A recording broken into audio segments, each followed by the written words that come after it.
Hello everybody, and welcome to Dungeons & Dragons Valkyrie, a homebrew Dungeons & Dragons campaign where a bunch of people who were originally strangers who met on Reddit become the best of friends while playing Dungeons & Dragons live for you every Monday night at 6 p.m. to 9 p.m. Central Standard Time. I am your host and Dungeon Master for the evening, the Majestic creator of this channel here on Twitch, which is www.twitch.tv/TheMajesticGamin, G-A-M-I-N, no G, as well as the YouTube channel, The Majestic, which you can find just by searching The Majestic, or by going to youtube.com/The Majestic, where all these videos get uploaded to during the week as well. But I am joined by the same incredible players as last week, plus one, because Justin is back, so I will let each one of them introduce themselves, who they are playing, and anything that they might wish to plug along the way. Starting with Justin, say hello. Oh, hi. I am playing Zashmar Efreet, the Fire Genasi Warlock. Perfectly done. I know I like to keep you guys on your feet, but it's great to have you back this week.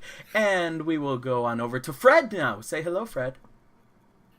Well, hello. My name is Fred, and I play Tristan Darkleaf, the human fighter. Perfectly done. And Rachel, say hello to everybody. Hello, my name is Rachel, and I play our half-elven rogue, Mira Helder. Perfectly done. And Sean, say hello to everyone. Wow, hello, it's me, Sean, your bard player, here to play Itzley, the bard today. No, I said Sean say hello to everyone, not No. Christopher Walken. Get out of here, Christopher Walken. Brandon, Goodbye. say hello to everyone as well. Hello, my name is Brandon. Hi. I play Jax, the Black Dragonborn Paladin. Perfectly done. That being said, we are going to continue up where we left off last week, although I should probably do this first too, because I always like to get this out of the way at the beginning as well. Huge thank you to Kevin McLeod, who makes the incredible music which you listen to, which you are hearing in the background. Right now it's a little bit quiet, but don't worry, it picks up throughout the dramatic scenes, and it's awesome to be able to correspond some of his incredible works, which are available online for free, so long as you spread the word. That is incredible to make art like that, so definitely check him out and support him. Speaking of support, huge thank you to @Carly Matson, who made our first ever fan art, which was absolutely incredible, which you can find out on her Twitter. Also, you can find it on our Twitter, and if you want to send in fan art, you can send it in to my Twitter at TheMajesticGMNG. Like everything else, it's capital Majestic, GMNG. You can send fan art to that, and then it will be like put on here, and you'll have your little insignia put in there to hopefully bring support to your channel if you just wish to do it in your downtime while you watch this stream. After all, you have 3 hours to do so. We would love to see that, but other than that, thank you so much for watching our stream, and we hope to have an incredible game for you once again today. That being said, we pick up where we left off last week. But before we do, Oh. don't forget Audacity, because I can see that you do not have it up. Yes. Okay, I will do Audacity today, but we might quit with Audacity because Justin was saying once how like it's sort of hopeless now. Probably, Plus all the Audacity recordings take up so much space on my computer. I have no idea what to do with all of them, but I still have them for now. That being said, and let's make sure it's the right mic. It is not the right mic. See? That would have been helpful. That being said, we are going to continue up where we left off last week. In the last episode... Can you guys hear me? Yes. Yes. I would think so. Okay, yeah. Alright, I don't know why it was acting a bit weird. Sorry. In the last episode, the group found out some very interesting things from their old friend Lord Eowyn. When they visited back to the Citadel, most of them, Mira has not been to the Citadel because she, at that time, still had not returned from the plane that she was transported off to. When they visited Lord Eowyn, he told them a number of things, just based on the scrolls that he had been reading.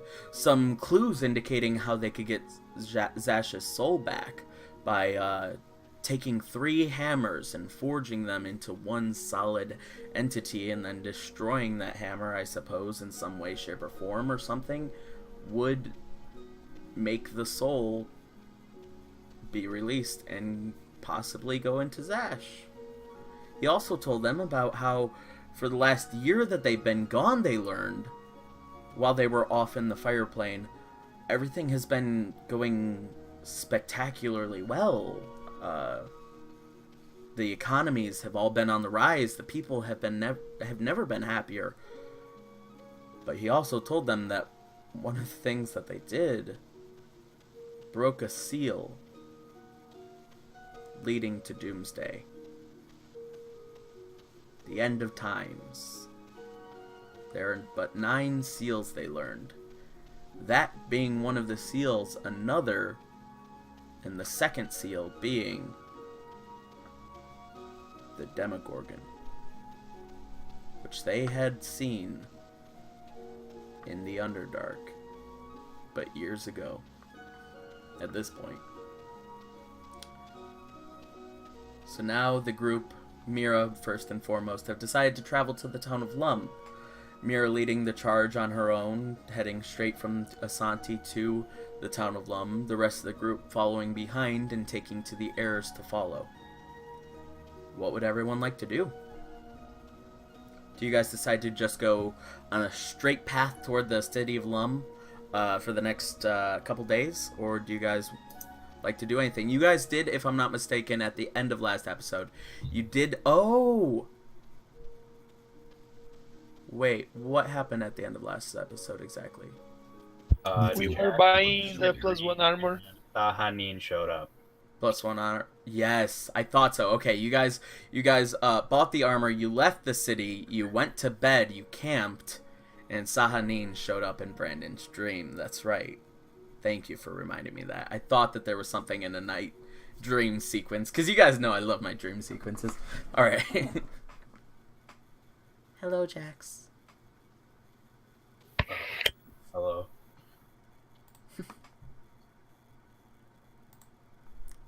I appreciate your following me. I know you didn't have much reason or to trust that I really was Sahanin. Of course, when she appears, she is still the form of Lily. Lily Moonsprite.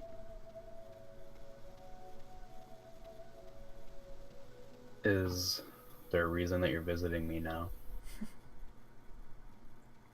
Well, you're my follower. Yes.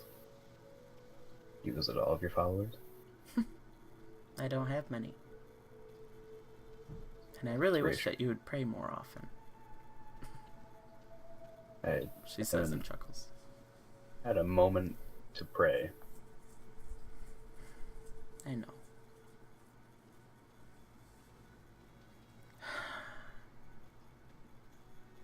I hope you don't hate me for my actions in Asanti. There's no reason to hate you for what happened. No, but many of the city goes there, and I know even a part of you thinks that I should have gone about it differently. I shouldn't have just said it's the end of the world and then everybody sort out for themselves, she says. Sort of just looking at you. There could have been a better way to go about it, but people needed to know. And I'm worried that they may not believe it, but I believe that you did what you could in the moment. And I tried convincing them as well.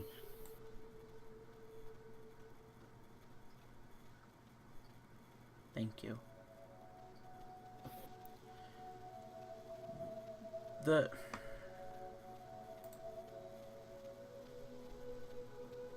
What's to come? It's a lot. And the city of Asanti is right in its path. There was no way of just saying, look out for this, without making them scared. They had to know because it's unstoppable now. What are we to do if we can't stop it?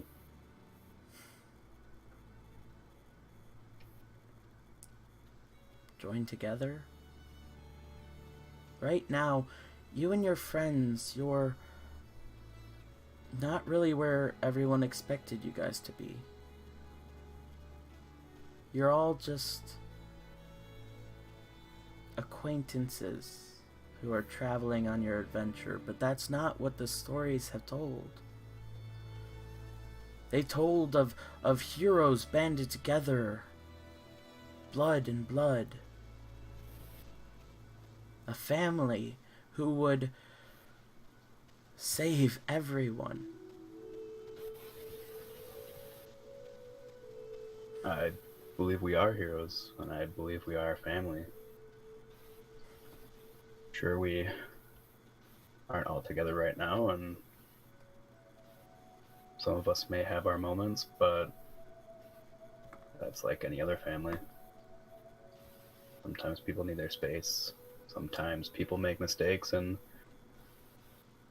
think that they're worse than they are when No, of course. it's Of course. I'm not blaming you guys for any mistakes that you've made. I know you guys have been trying a lot. And we really see it. But,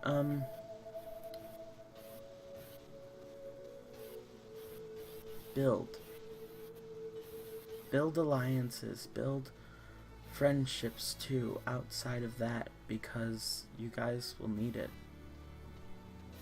The second seal has been broken, but that is one of the largest, if not the largest. A Demogorgon, you know. who should we form alliances with?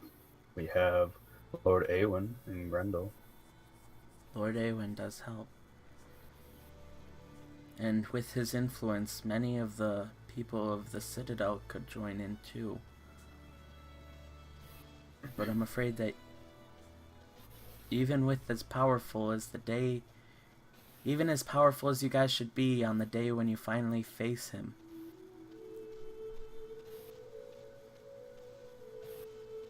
the 7 of you can't do it alone.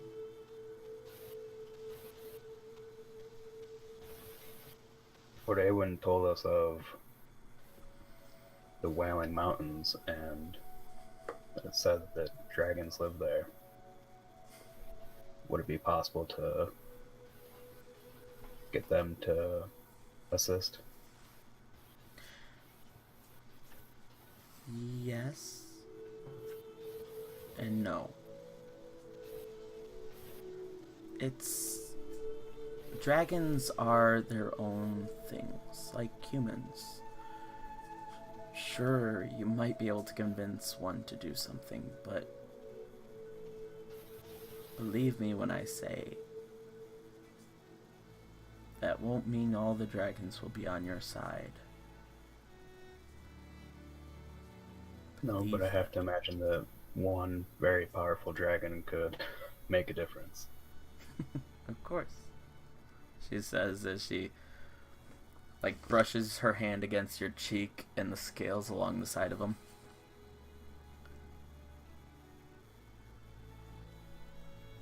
Do we all need to fight in this? Because I know there are some that would rather not.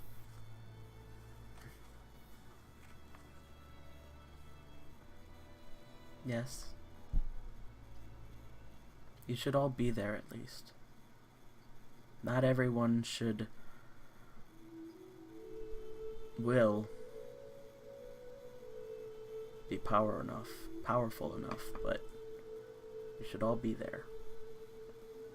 And for now, just remember, fate is heading on its course. So take time to do the side things. Make sure Zash stays safe and alive. And make sure that you help Mira through this time that she's going to be going through. doesn't appear to want our help. She wants to be on her own. She will.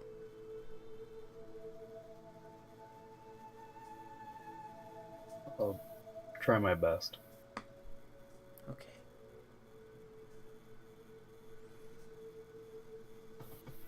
It's time, she says, as the faint noise of birds chirping slowly comes into conscious sound, slowly growing louder and louder and louder to the point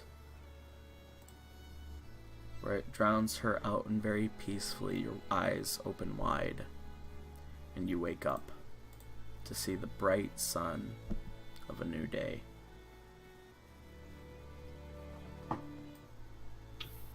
I don't know if she's awake yet, but I'm gonna think to Mira, can you leave that spare sending stone with Grendel? We made that friend, Ainsley. It would come in handy. Do me a I favor. do actually have to ask, would he know that? Because I told Itzley that I was with the old wizard, but I don't know if he told them that. Did you tell them that? Itzley did tell them, and then I believe, if I'm not mistaken, he told them, and the whole group went to Lum, basically in that direction. Can't remember what I He said. asked you if he asked Mira if you wanted us to meet you there, or if you wanted us to go there. And you said, "You guys can go there, but I won't be there when you get there." Okay.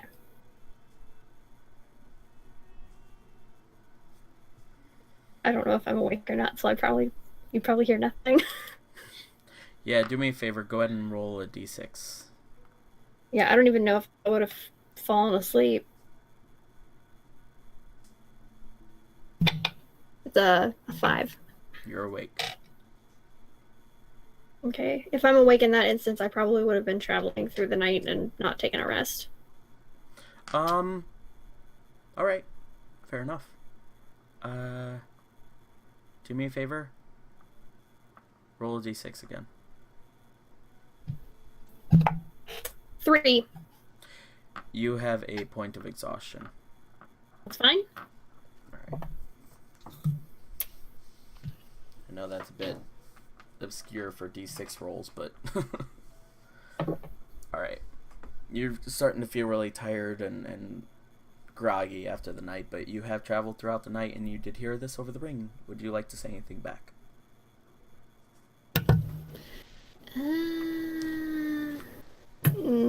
No, I probably wouldn't be coherent enough to register anything. Okay. Like, you did know what he was saying and stuff. And you registered it, but... No, I probably still wouldn't have said anything. Okay. Alright. You do not get a respond, Jax, after thinking that through the stone. But you do know that she's on her way to Grendel. You do know that she's on her way to the city of Lum, I should say. And you are the first one awake through the rest of the group. Okay, I'll just, tend to Gregory and wait for everybody else to gradually wake up. Okay. So I gotta step for a second, grab the baby. Alright.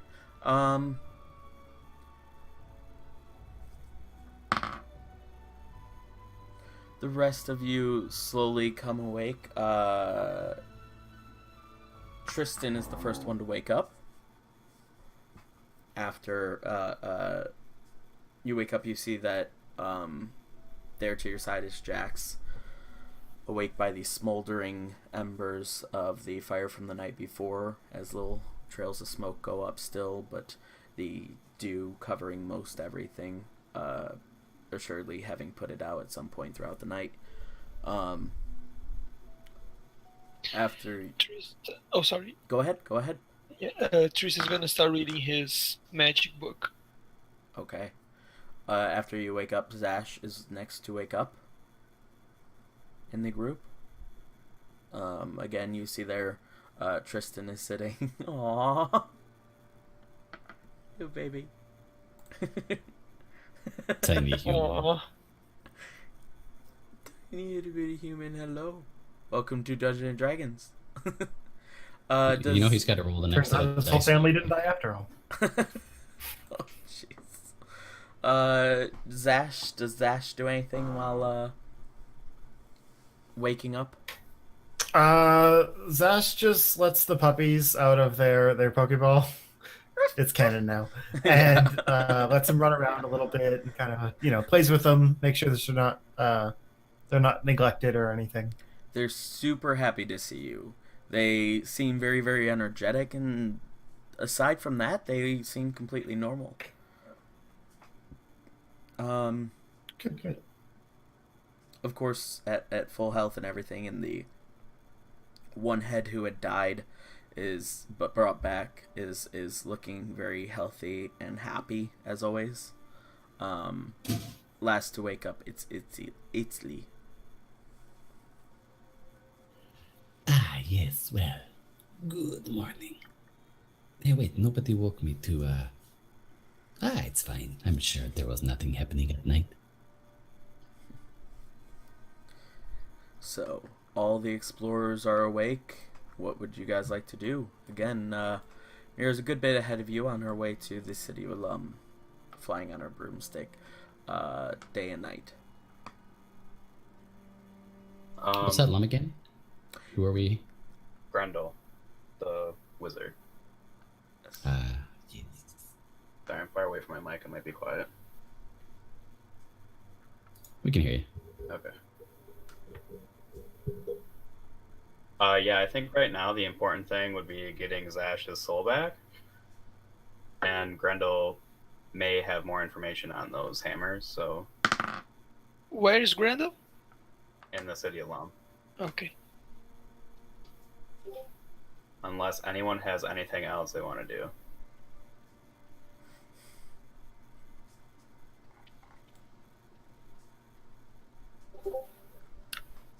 Austin, can I do that thing that I asked you? If you want, yeah. Okay. Tristan definitely can. Yeah. Okay. Tristan's gonna get Jeff's deck, and he's gonna start looking at it. Just he's curious what it does, so he's gonna pick one card off the top to Okay. look at it. Oh boy. Oh boy, oh boy. Do you say the number 1 beforehand? Well, you wouldn't know Oh that. no, he doesn't say it, but he intends to just take one card. This would... Fair enough. He thinks, okay, I'll pick up a card. Yeah, do us a favor. Do you have a D12 at the ready?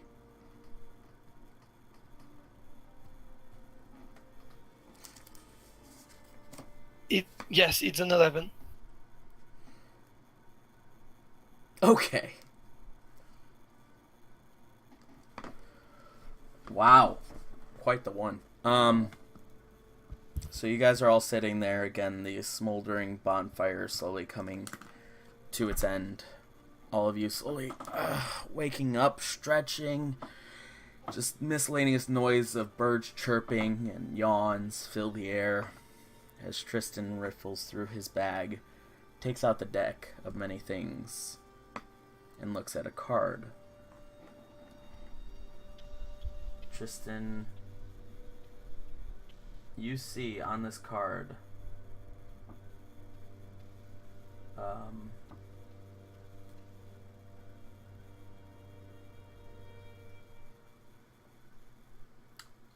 let's see if I can sorry, I know the card. I'm just trying to find a description of it just to make sure that I have it right. Okay. Am I dead? It's a good question.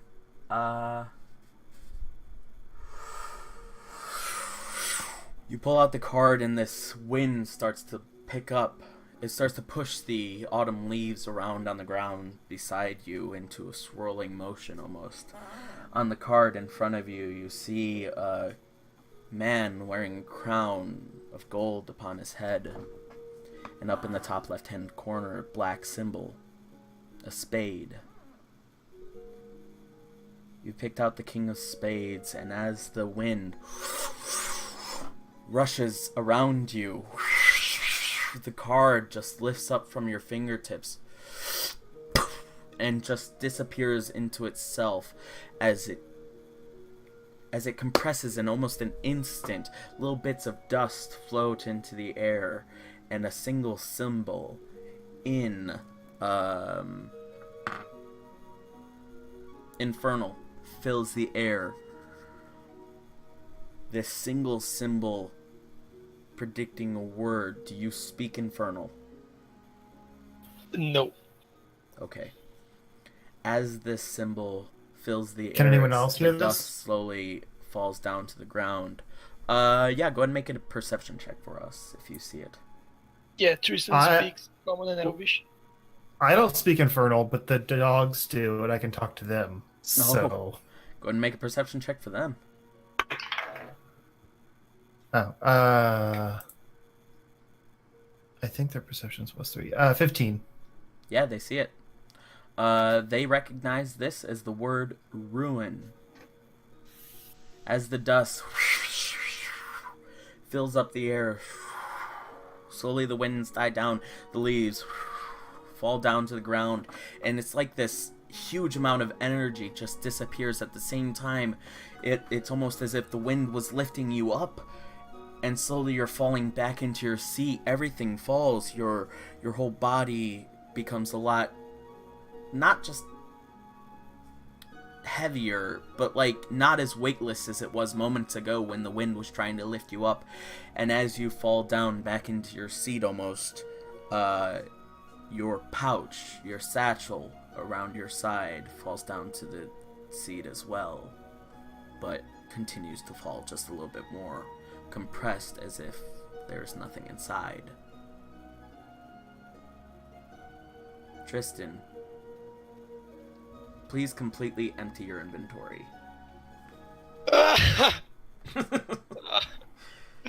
Everything All like forms of wealth that you equipment. carry or own, other than magical items, are lost to you. You can only hold on to your magical items. Portable property Okay. vanishes. Any business or buildings that you own, land that you might have owned, is gone.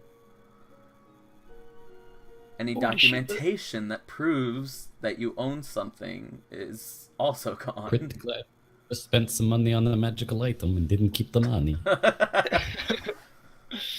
Okay, so the Candle of the Deep is a magic item? Correct. You have the Candle of The the Deep. I believe you have a weapon. You have the Deck of Many Things, and The Dagger of Venom. yeah, so it's the candle, the dagger, the Deck Ring of of Many Protection. Things. Did you have any rings or anything like that?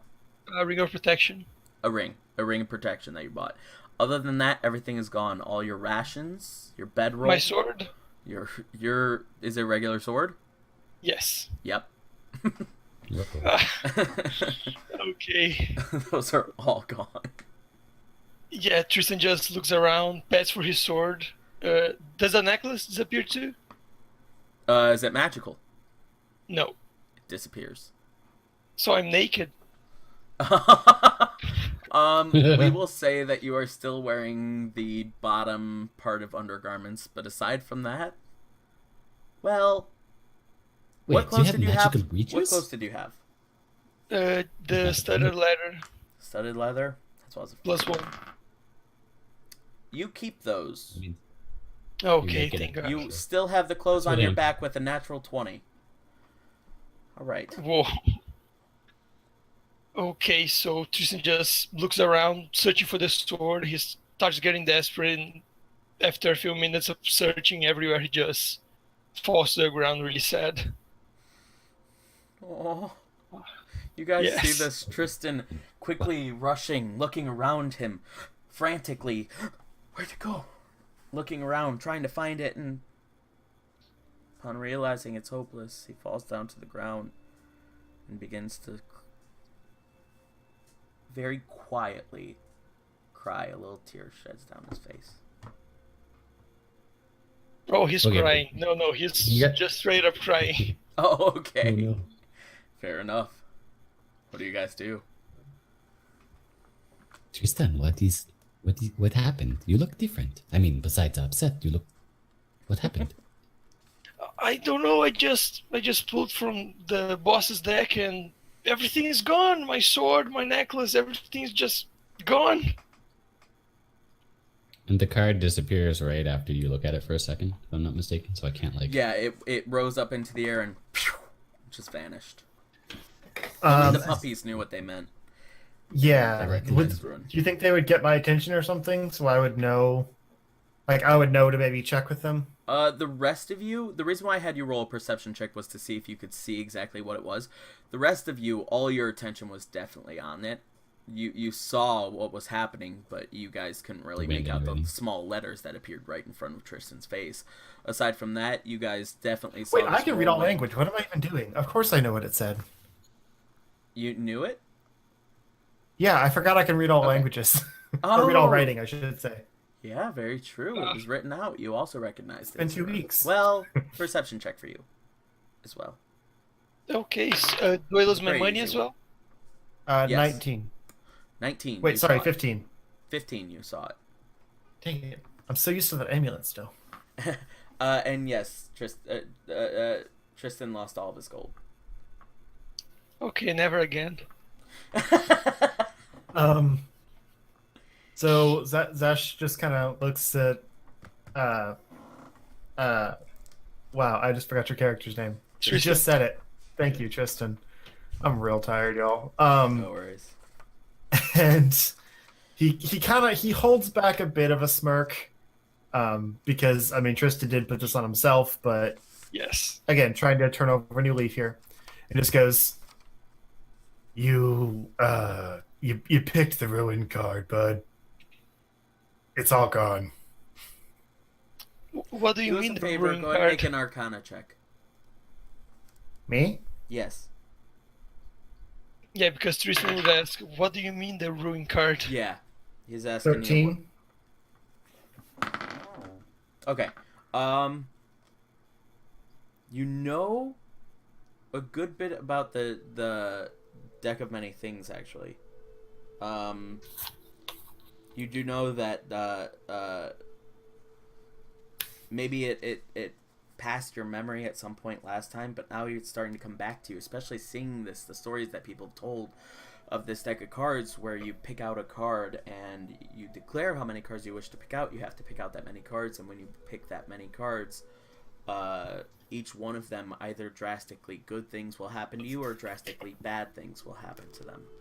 You all have also heard about the Rune card, which will take every one of your possessions, take away from you land that you own, take away from you, any deed or anything under your name would just be gone, and you can relay that information. I do that. Okay. What is this item, the deck?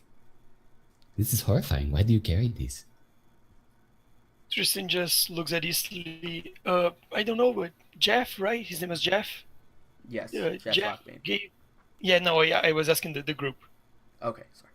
Yeah, he just like he gave me this card. He said it only brought him good luck, so I was curious and I pulled from it, and now everything is gone.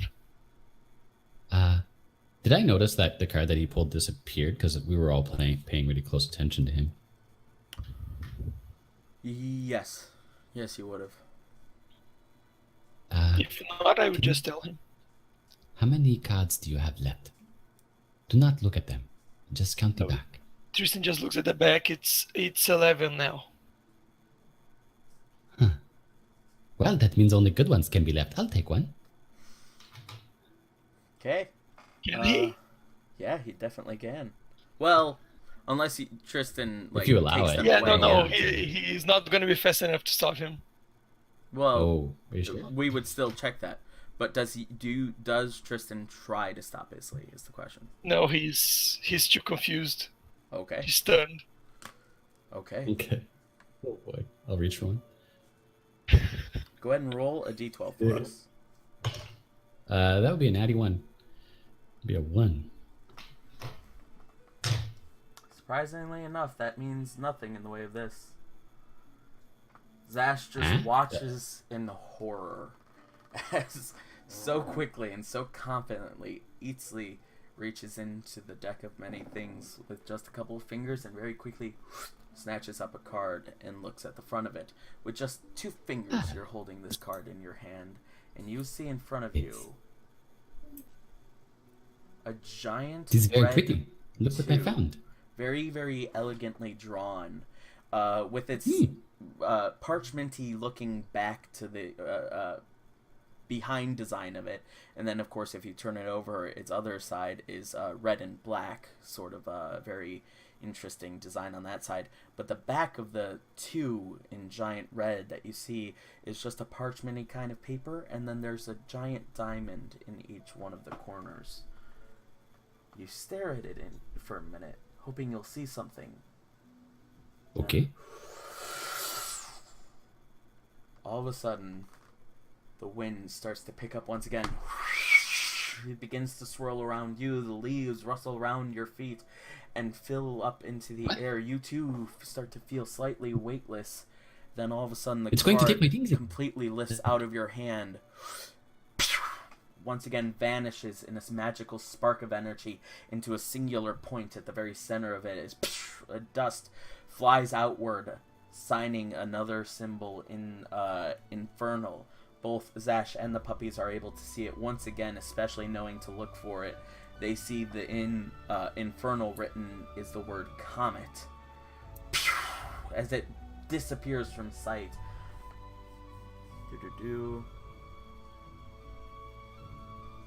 Does anybody know what this means? I can read it too. I can use a spell to read it.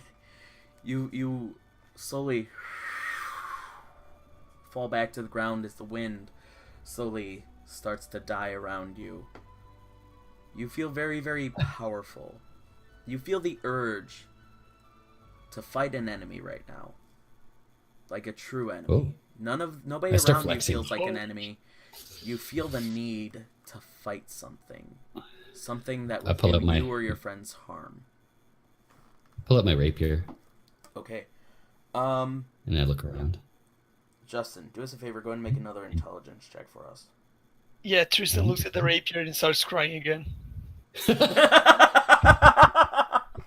This is a beautiful rapier too. It's actually got a snake hilt around the head, and it's made to fit into the neck of my mandolin, so it like slides right into it. Yeah. Intelligence or Arcana? Intelligence check for us. Or actually, whichever one you're 18. better in.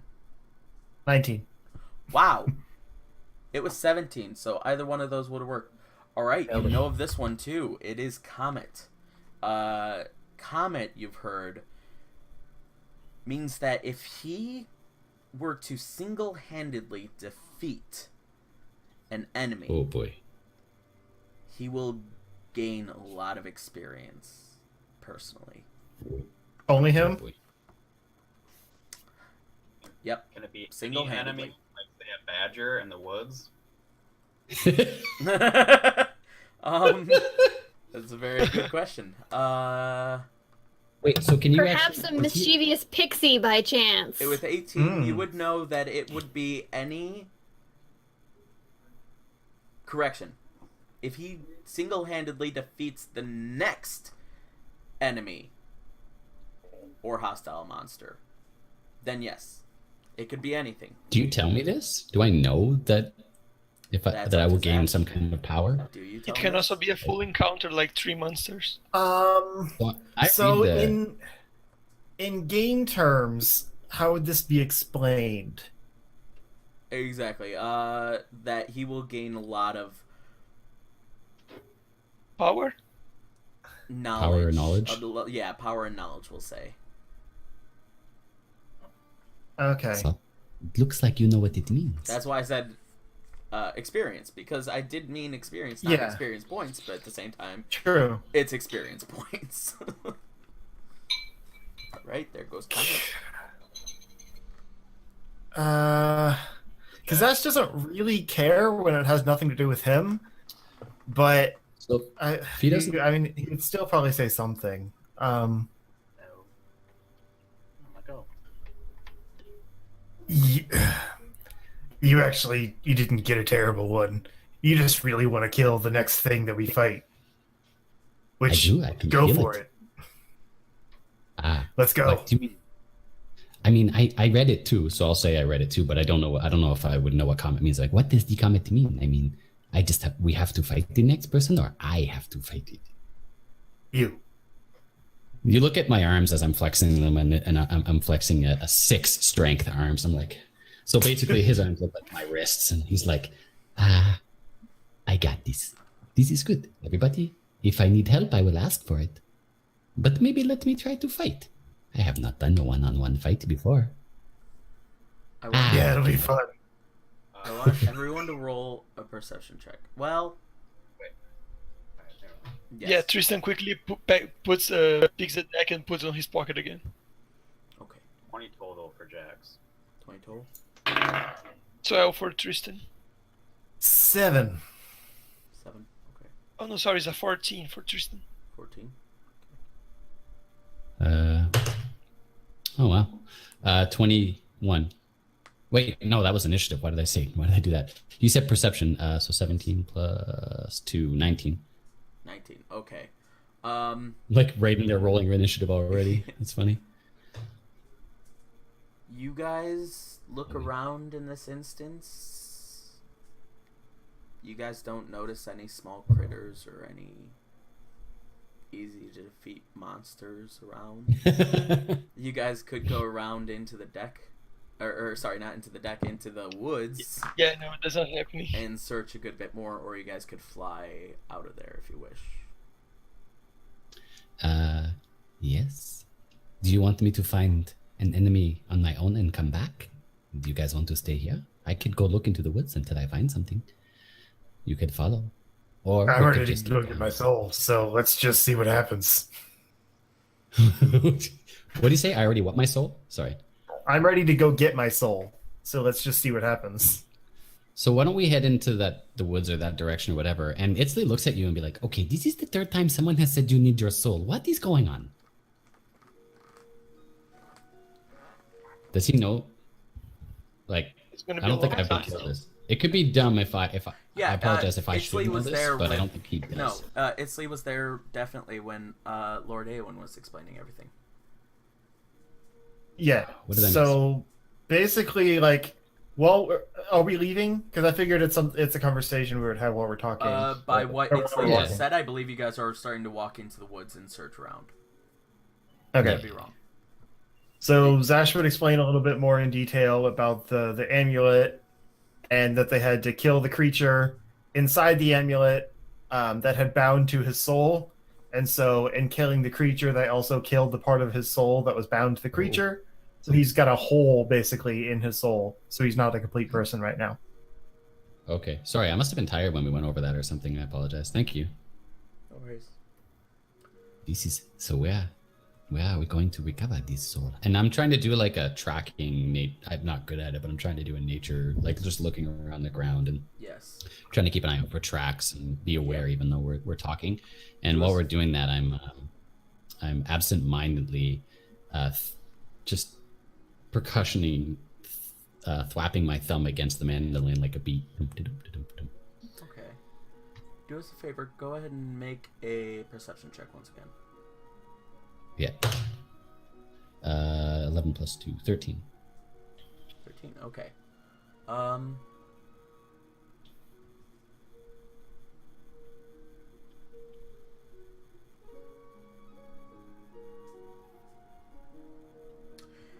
You do notice a pair of tracks that crosses the path in front of you guys and goes off, it would appear, to the right. Would you like to follow it? What kind of tracks do they look like?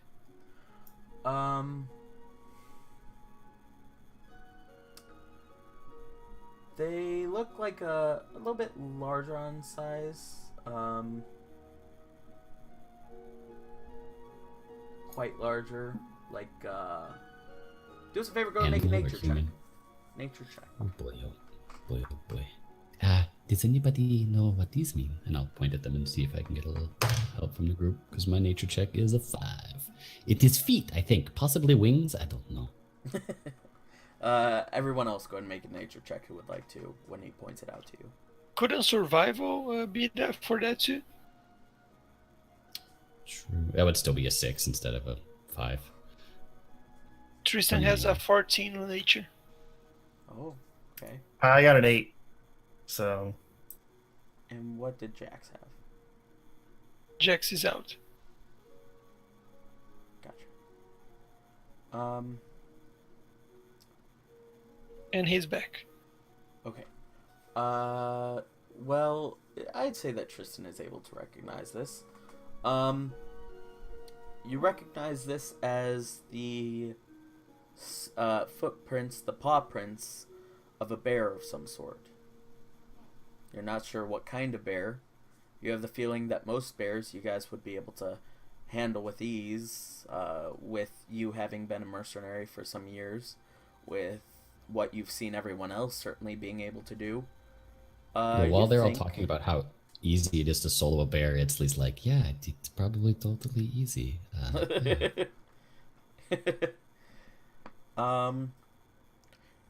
And you relay this information, and you tell him, from what you know,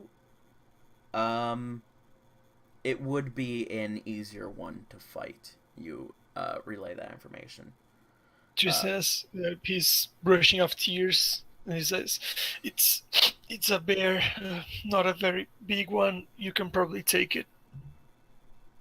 I mean, wait, when do we get to see my?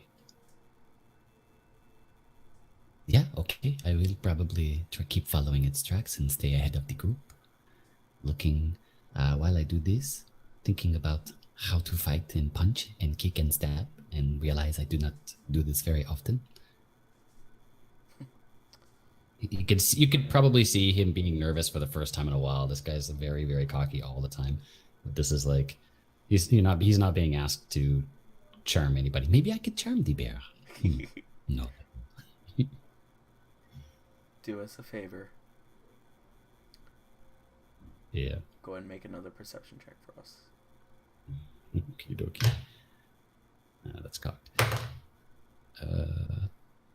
14.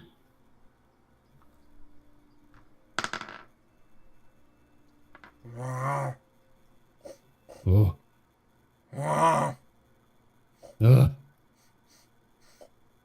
He pulls out his You see.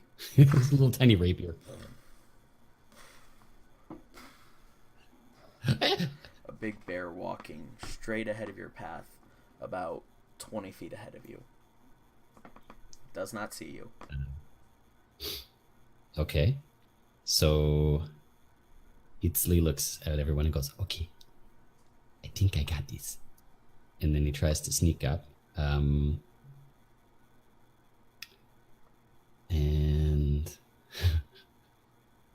then when it I can see the bear and it can't see me, right? Is it within 60 feet? Within 20 feet, yeah. Okay.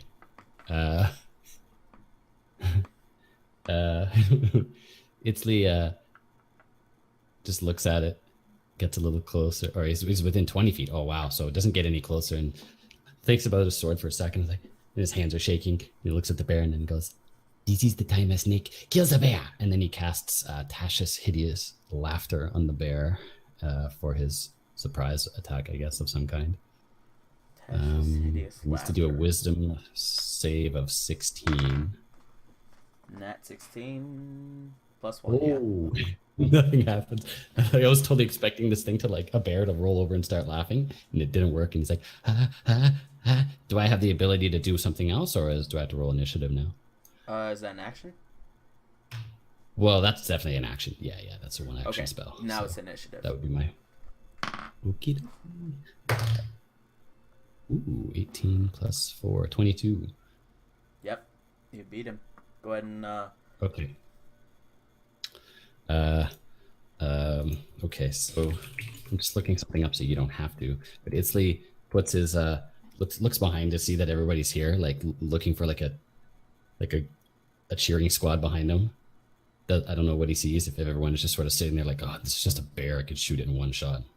And you do see everyone. like what does everyone's face look like? They're squinting a little bit, like looking at the bear, intrigued, trying to see it off between the trees. Some of them poking their heads around a tree that might be in the way.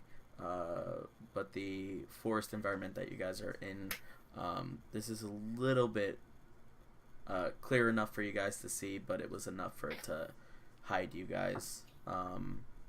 Yeah, they're just intrigued by it more than anything. But even though your laughter spell failed, you do hear some stifling laughter from Zash. Oh. Okay. Yeah. Okay. So after that, he's like, okay, these, and he looks at his tiny, like what looks like a toothpick in front of a full, even if it's just a regular full-grown bear, like a rapier and a bear, is like it looks like stabbing a giant animal with a toothpick.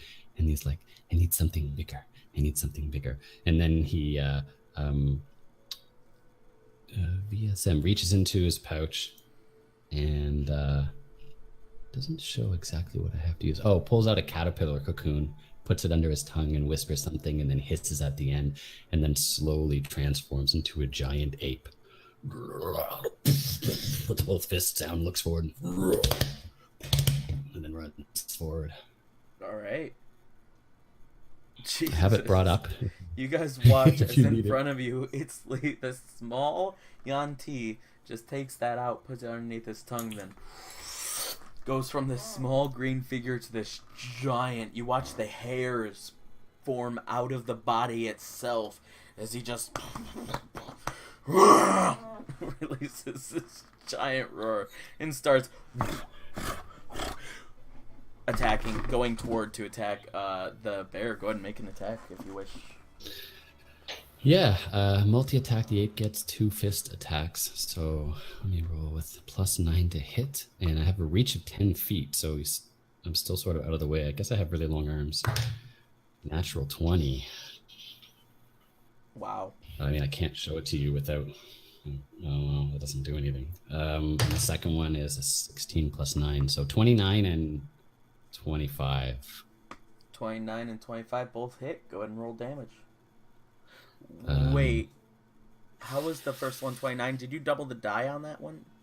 Or no, No, okay, it's you a didn't double 20. die yet, I but get a +9 to hit for the fist attack. do you? That's what for it says an here. ape? Jesus. Giant ape is Wow. the strongest thing I think I can polymorph to at my level. I looked it up a while ago, just in case. Okay. So 29 and 25, and it's 3d10 + 6 damage. Yikes. D10s, what do they even look like? I don't think I've ever rolled a D10. They sometimes have the double zeros. That's for D100 Yeah. rolls, but Let's see.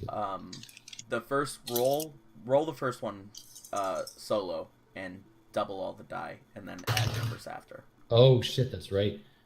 2, 6. That's not the greatest roll. 6, 7, 8, 9, and 11. So 22 is double die, and then +6 is 28 for the first attack.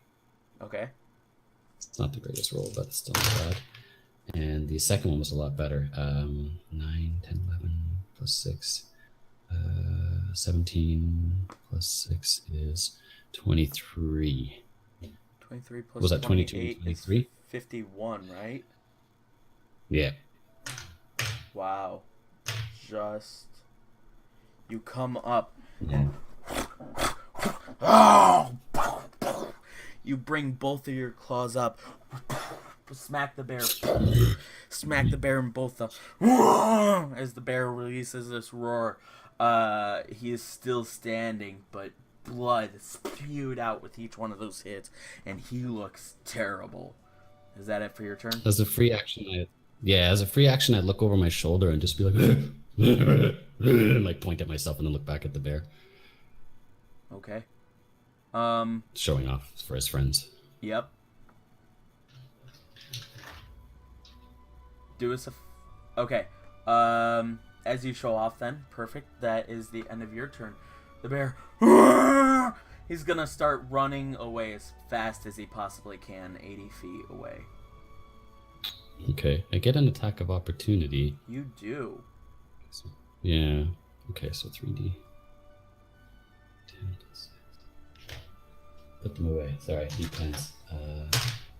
2, 9, 8. Oh, that's a 10. Is that a 10 or a 1? How does that work? I hit a 0. There is an actual 1 on the thing, so that's a 3, 8, and 10. 21. 21 to hit? Yeah, 21 damage. Oh no, jeebus.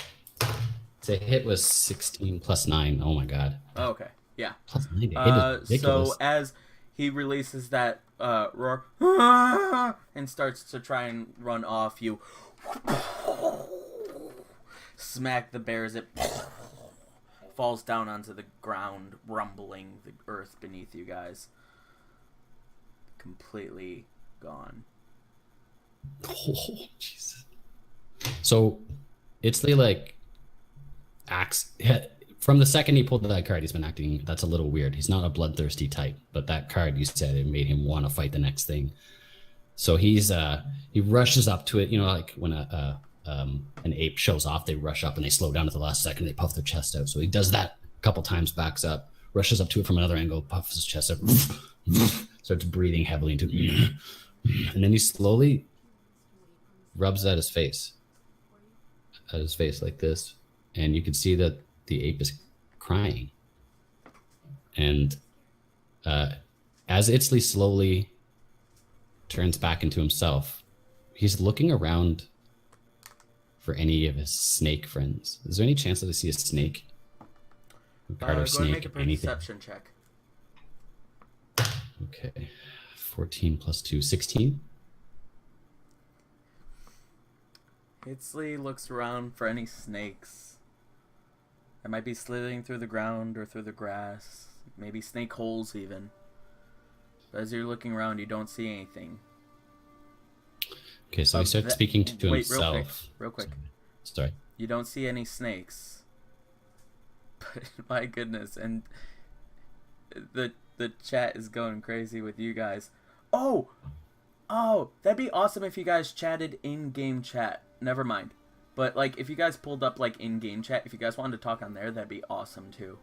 But because you guys predicted something there, you do see stepping around one of the trees. This small little baby bear. Why did I do this? I was so He starts to bloodthirsty. run up, starts pushing its nose to get up against the body. I try to heal the bear right away. Healing word, cast it at. I'm gonna cast it at 3rd level. Blow one of my best spells. It's hopefully it's been quick enough. Do us a favor. Go ahead and roll d20. Just a straight up d20.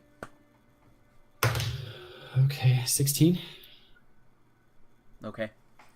I'm sort of gonna do this as like a healing ritual kind of thing that you would do with players when they've completely died.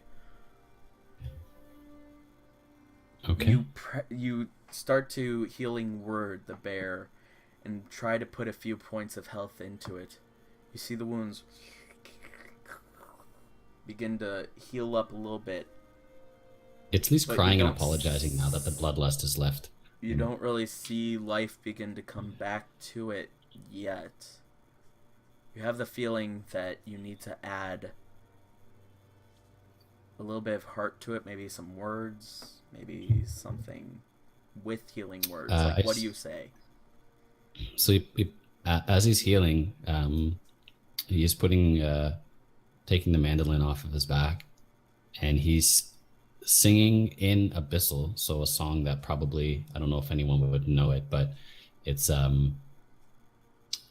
he starts singing a folklore song in a language that he thinks no one else knows, and it's the language of a demon who was actually an angel but didn't know it, and didn't find out until after he had killed a whole bunch of actual angels in a war, and then found out afterwards by the demon that ran his world that he was tortured and cursed to kill his own family, and that he won the war for the enemy, and then he just walks away crying to go to hell.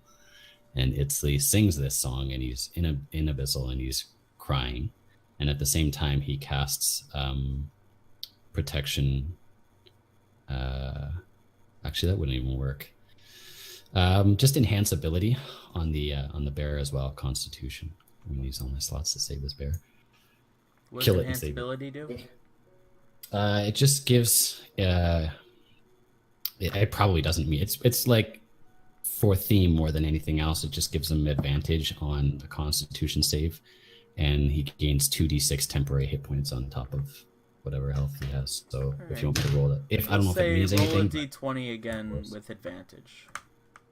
We'll say Okay, that. I rolled 2 4s on the hit points, if that means anything. I rolled a natural 20 and an 11. Okay. I rolled a 20 on the same die that I rolled a 20 on earlier. As you're crying and playing the Can't mandolin. do this with it. No.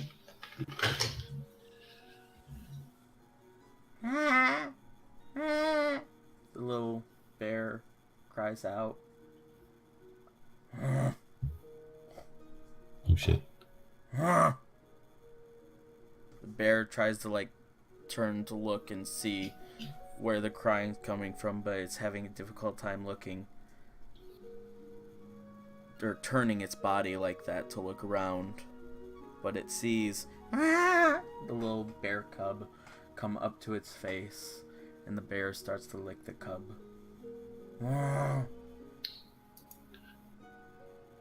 Yikes. I slowly back away. I slink away as quick as possible. I'm like, what came over me? This was not worth it. If I do not feel more powerful, I feel regretful. This is wrong. These cards are evil. Keep them away from me. Alright, perfect. You start to slink away. As the bear and the cub get back to, the bear is slowly trying to stand up. Slowly gaining the energy, mustering to get up with its 2 front legs, but you don't really see it. It's having difficult Do you time with want the me to hind roll legs, that? but you have to continue walking away. What would you like to roll? Sorry, did you want me to roll the health that I would have healed it? He's got 8 temporary hit points, and then the actual health from a level. What spell did I do it? I did it at level 3, so that's 3d4 plus 5. Yeah. 4, 8, 9, 10, plus 5, so 15 healing and 8 temporary hit points. Okay. 23. It's brings it back up to about half of what it was, if that, but slowly it's mustering the energy and standing, but you guys turn your heads and start to walk away. And Zash is reminded of how with Comet you have to single-handedly defeat the next hostile monster or enemy of the group. It has to be already hostile towards you. Already? Yep. I do not feel As good as spear meat is, that wasn't going to do you anything anyway. What? What do you mean? He just keeps walking. Does the bloodlust come back to me then? Because it technically hasn't left. Bloodlust. You said I felt the need to fight something, right? No, I don't mean bloodlust as in like a buff of any kind, but you described it as if I was hungry for the next fight. Yeah, that was just your inspiration for feeling slightly different from what the effects of the comet were. Not necessarily, certainly was not a bloodlust. It was a good bit more of like the energy and courage to fight the next enemy alone. Not necessarily the need. Well, sort of the need, but yeah. It was more so it's the deck of cards' own way of letting you know what you should do, more than... Yeah, so would I still have that feeling, or not really? You do. Or is that up to me? Okay, I do. You do still have that feeling. Okay. Isley's kind of quiet and hanging back a little bit. I will kill the next monster that attacks us. If I can. That was so bad.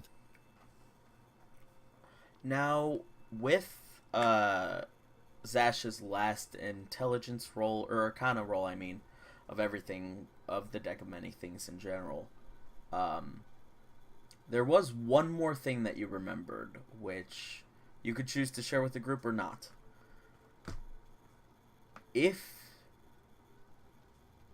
Upon getting through the entire deck of many things, well, I shouldn't say entire. Upon emptying the deck of many things, there is said to be a rather great reward at the end of it. That is, for the most part, the last bit of what you can remember. Up until maybe when somebody draws a card again, then we'll have you see. We'll have everyone see again, but yes. So we just give the card, like 10 more cards away to homeless people and then take the 11th one ourselves? Could be possible. You don't know. But they'd have to actually use That's them. all that. Oh. That's all that you know. All right. So do you guys still go by ground? Do you guys still travel? Do you guys still look for enemies? Do you guys still head toward Lum?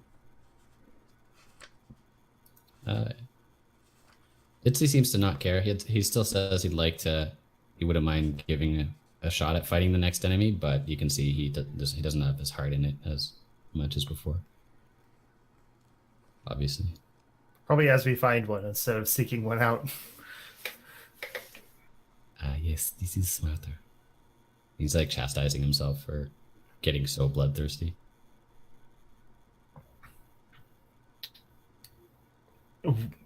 Go towards our mission, whatever Keep that up means. towards Lum. Yeah. Do you guys wish to keep walking through the forest, or upon walking through clearings here and there, do you guys wish to use Gregory?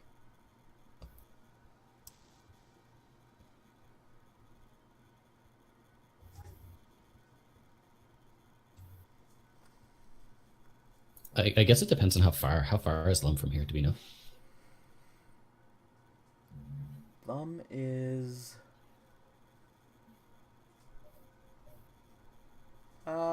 about another, I'd say about a day's travel. If you guys were to pick up the pace just a little bit, or at some point just make it a faster paced travel, you guys could probably get there before night. Well, not nightfall, but before day's end.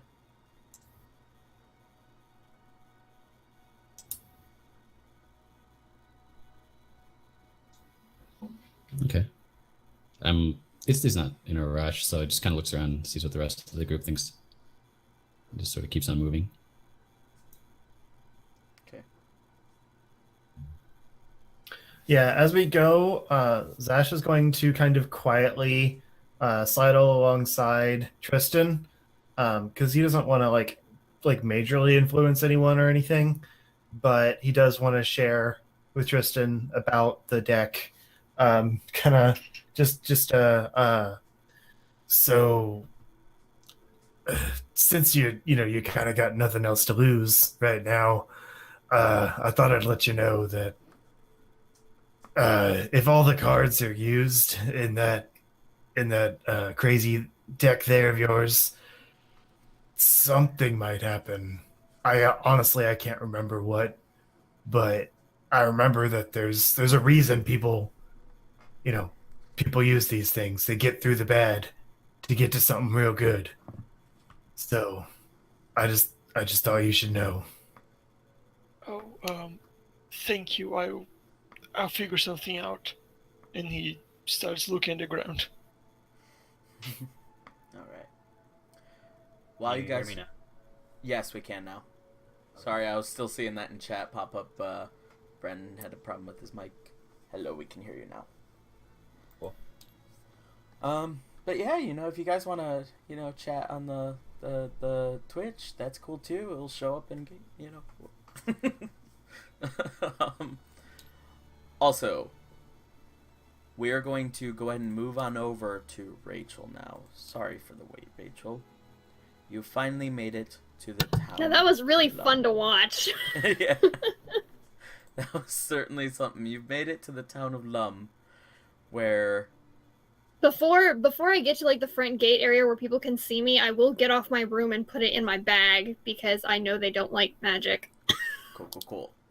Of course. You gently land on the ground, catching yourself as you come down, now getting a good bit better with the broom, and being able to fly it wherever you and however you wish. Let's see. Let's go ahead and import your character as well, if we can. Current party, I suppose? Yes, but not everyone is here. It is just you, Mira. As you, once again, walk up to the gate that you are ever so familiar with. This is a bit of a different encounter, though. As you walk up, oh, you're a giant. As you walk up to the, similar-looking armored guards, as to who you've encountered before. They're wearing the same armor, they're wearing the same emblems of the town of Lum. Of course, different people standing guard, but they're just, oh yeah, and it was quite the evening, ha ha ha, and they're just talking rather jovially, rather happily. Ha. Hello there, miss, they say as they see you approaching. Good morning.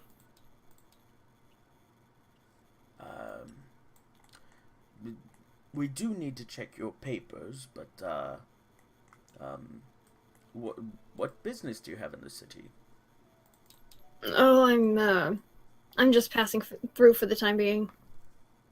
Right, and again, I hate to say it, we do need to check your papers. He's saying this as he's sort of waiting for you to get out your papers, waiting for you to make that kind of... I get my diplomat papers out of my bag and use those. Perfect. This is what I used last time. Ah, thorn apple. Here it's lovely. He hands them back to you.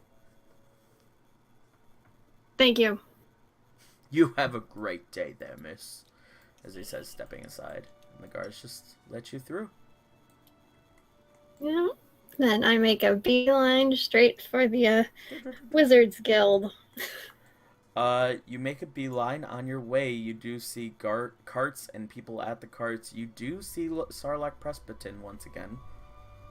The Argonian who sold you the, sent you on that quest, at least. And make your way around. Looking around the city, everybody seems very happy. Again, very jovial as you move around. Very excited everyone is. And yeah. But you make your way over to where Grendel should be.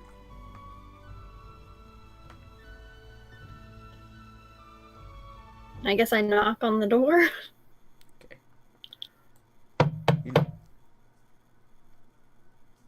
Just outside, you pound hard enough for the little sign that says Lum Nigh to shake a little bit. There's no answer, though. I bang on it again. Shakes a little bit more, but there's no response. Can I try the door? Yeah, go ahead. You try it. It is locked. Would you like to try? I would like to attempt to it. All right, go ahead and make a lock or sleight of hand check. We'll say. Right. Thieves' tools? Correct. What's your ability for Thieves' Tools? You haven't used that in forever. Oh my gosh. It is Dex plus proficiency times 2 because I am have expertise in them, so it's a +8. Wow. But it's a disadvantage because I have a point of exhaustion, which makes it a 10 total. Okay. You know what though? This is, yeah, it's easy enough that you feel so rusty with it. After all, it's been like years since you actually picked a lock. Of course, not in this world, but you're trying to open it, but you just can't until you did break your hairpin in the process, but you were able to open up the door as you open it up and look around. There is no Grendel inside.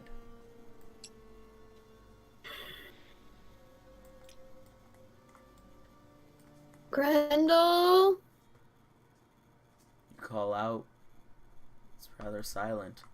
The room, or the door to his personal room is still open. You look around and you remember the spot where the chair and the books are, of course, where you saw Kelrendir sitting and studying for hours when you guys were visiting last. But this whole place is silent. This whole place is dusty. Just this scent of dust fills the air and the windows, allowing beams of light that shine through them like lasers. No. I'm gonna look in every single room. Alright. You look into Grendel's personal room. Do us a favor. Go ahead and make an investigation check. Gosh darn it. 11. 11. You look in Grendel's personal room. The bed is a mess. Everything around is rather messy, but you go out into the room, you look at books, look at everything. While you're looking at the bookshelves, you do see this, like, 2 scratches around the outsides of a single book that, because of the dust, it layered on differently than the rest of the shelf.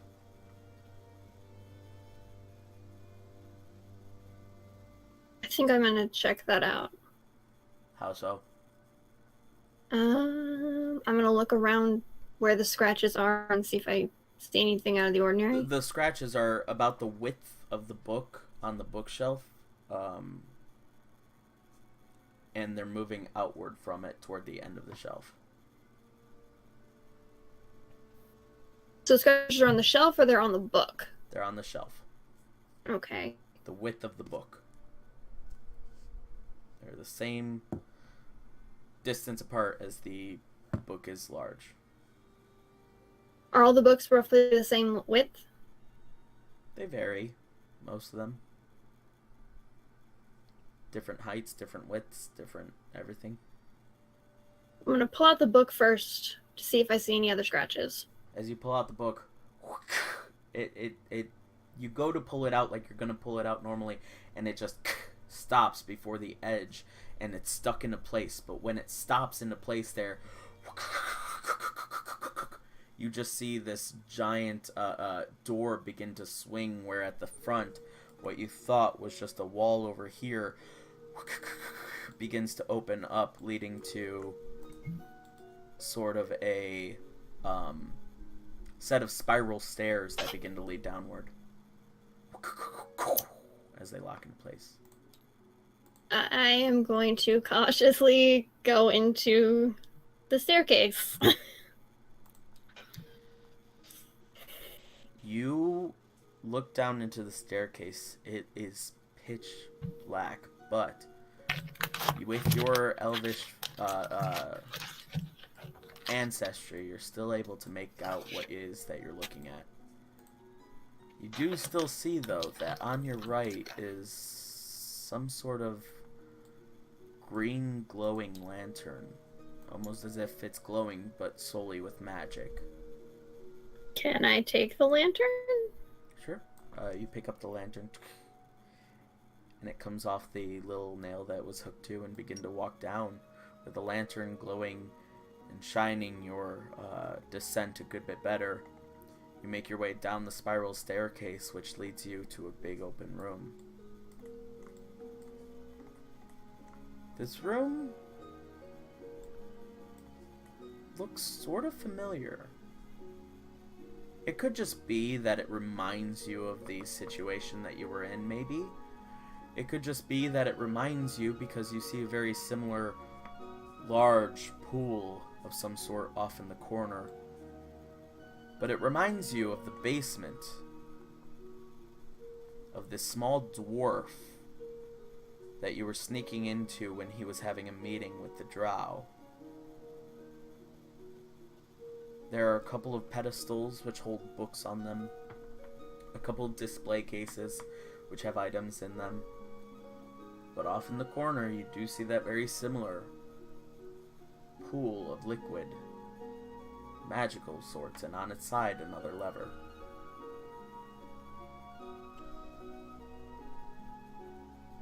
Do I see Grendel anywhere? You do not. It is dark down here. The only light shining is that of the lantern that you're holding. And of course, Did I check both rooms upstairs or just the one? you only got into the one so far. Okay, I'm gonna go back up and check the other room before I do anything else. Okay. You walk back up, and this is the kitchen that you walk into. You do recognize it a little bit. You had peered into the door once or twice when last you visited, and Grendel would walk out just carrying a sandwich of sorts. There are, of course, as well stairs which lead upstairs over here, which you, I'm assuming, walk up those. That leads to a number of other bedrooms. You would assume it would be bedrooms. They're not in use. They're even dustier than everything downstairs. To the best of your knowledge, these would be bedrooms that were in use by some of the people at the alumni, possibly for the more, we'll say, glorified members of the group when they were here. And everyone else would usually stay across the street. Okay, I'll go back down into the teleportation portal room and I'll look around and see if there is anything that can tell me where this particular portal goes. Go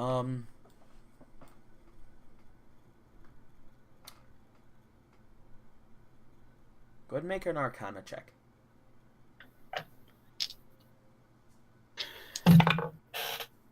12. 12. Okay. You get the idea that this is a arcane user special portal.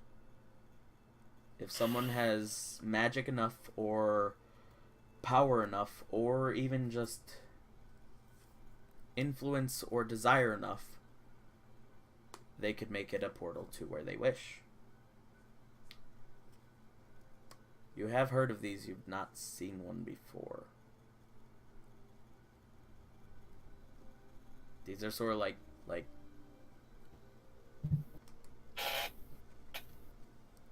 I don't know what's the best example for like an airplane, but like if regular portals are airplanes, this might be like a B-52 bomber stealth jet before it was ever even announced. This is like just a myth.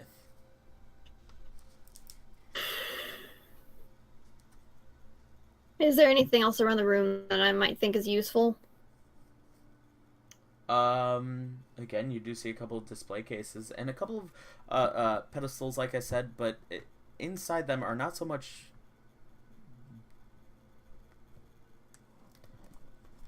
books per se. They appear to be more of like ancient wrapped together bits of cloth.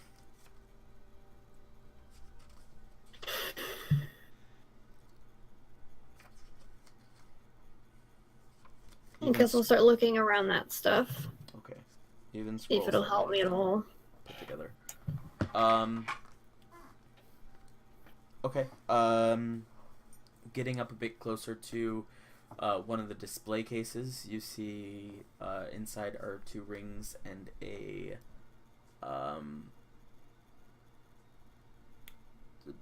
dagger of some sort. You see that in another one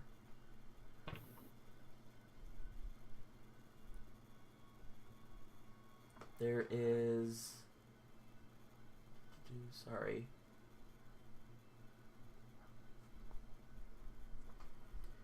a vial of some sort, a spell scroll all rolled up that you cannot tell, a some sort of it's another vial, but it's not liquid inside like the other one with like its glowing little bit. This is a sort of like a dust inside the vial, and then of course there's more dust on top of the glass display that you're wiping off as you're looking through everything. And one more large display case which has a very, very large staff inside. Then the 2 pedestals, again, they have the wrapped up bits of parchment, sort of like they took scrolls and wrapped them all together. They're kind of like in the position where the two books were in the other room that we saw. Sort of. Well, they're more so up together, and this room doesn't have, of course, the little insignia on the floor between them. Okay. That was sort of like a pentagram in the other room. Okay, I'm gonna take a look around the room and see if there's any protection magic or anything. Just because the last time I was in a teleportation room, yeah, we almost got exploded. Definitely understandable why you would worry about that. Go ahead and make a Arcana check, we'll say, I guess. Because great, I'm so good at these. Ooh, 13. From what you can tell, there is not. You don't know. Okay. I'm gonna go to the scrolls that are on the pedestals and see if any of them give me an idea on how to work Okay. the thing, the pool. The teleportation pool? Yeah, if the scrolls have any information on that, I'm just gonna try and see if they have anything on that.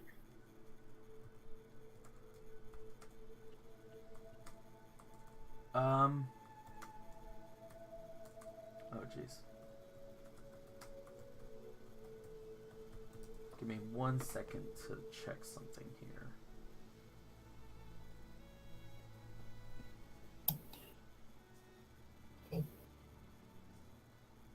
You walk up to the scroll and you do not recognize the writing of it. Of course. I'm almost positive you don't speak Draconic, right? Nope. Okay.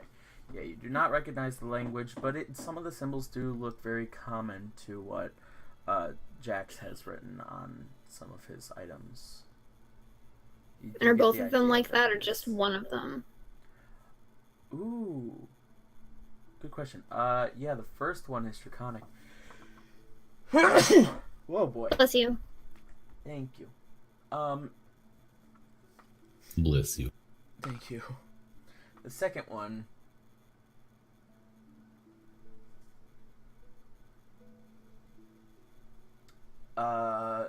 you have no idea what it is. It appears to be, of course, some sort of strange writing, but this is different from anything you've ever seen.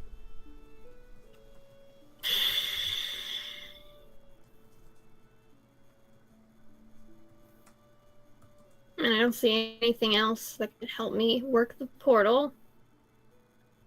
Okay.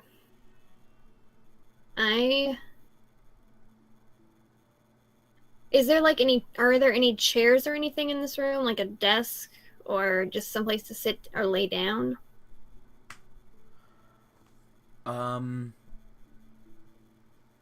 There's no way to lay down in this room. There's a chair, by the two pedestals with the books, not, between them. But,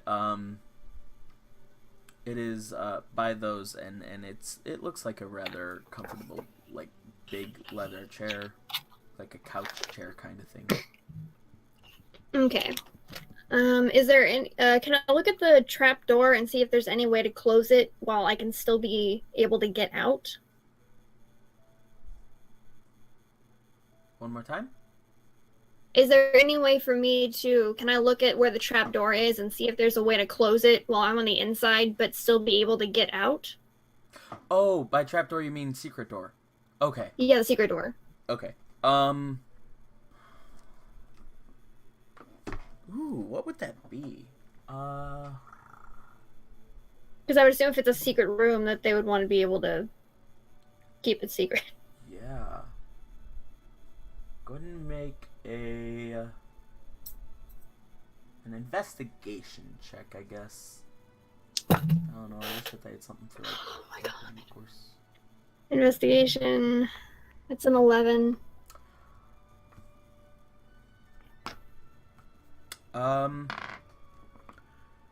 Yeah. No, this is actually pretty simple. You see a lever over on your right-hand side as you walk back up. It's not really a lever. More of like an indented kind of switch that you like can move, and as you move that, it closes shut. Cool. I'm gonna go back to the big leather couch chair. All right. I am. Let's see.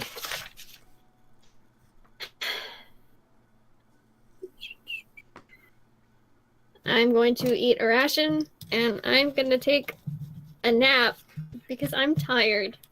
I'm so tired. You are. All right. And I don't like being a disadvantage on everything. You go ahead and take a nap. We once again go back to then. Oh.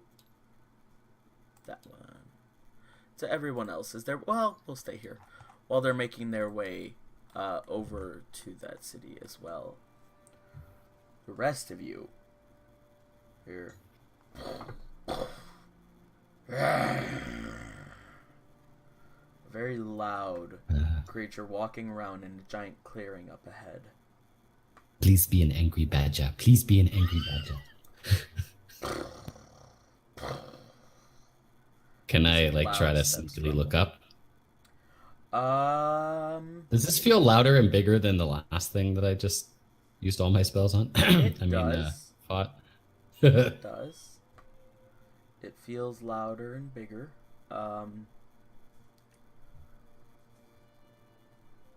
Go ahead and make a stealth check. Oh god. 15, not bad. Stealth is plus. Oh wow, I have good. 19. Okay. Forgot about Jack of all. I get. You plus move 4 up on ahead of normal everyone, proficient.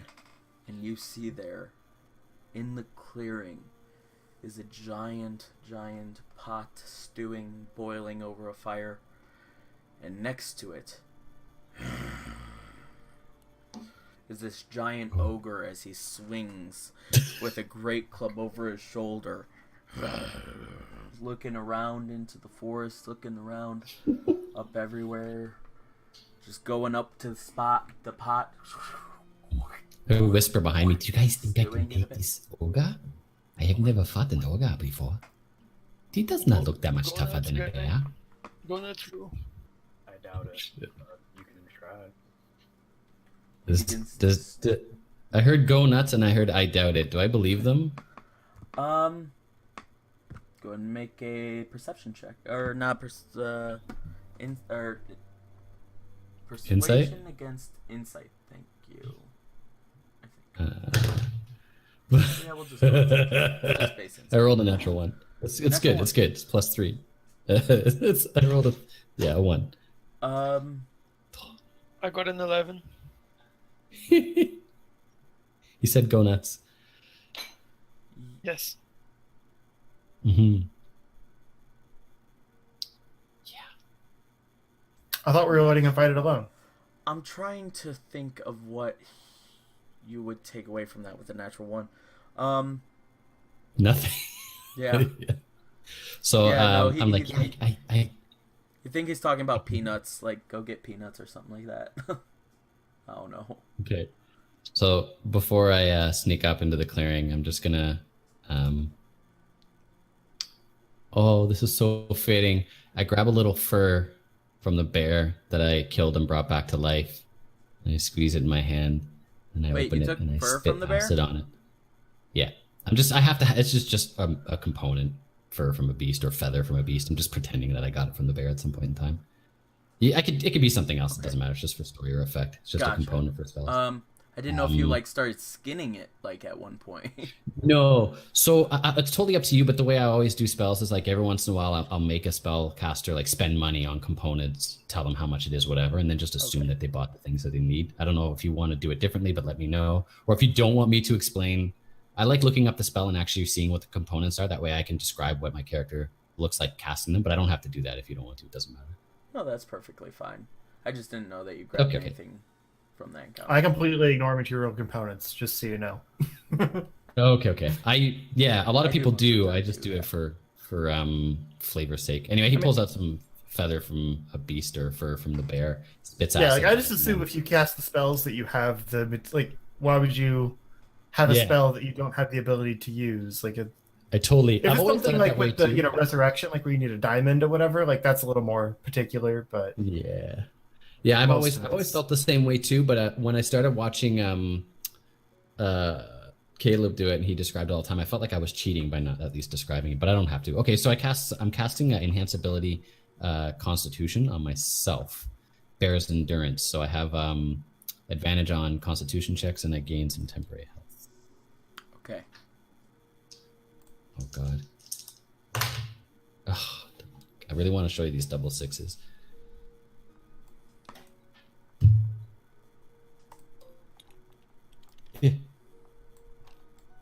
So that's another 12 health on.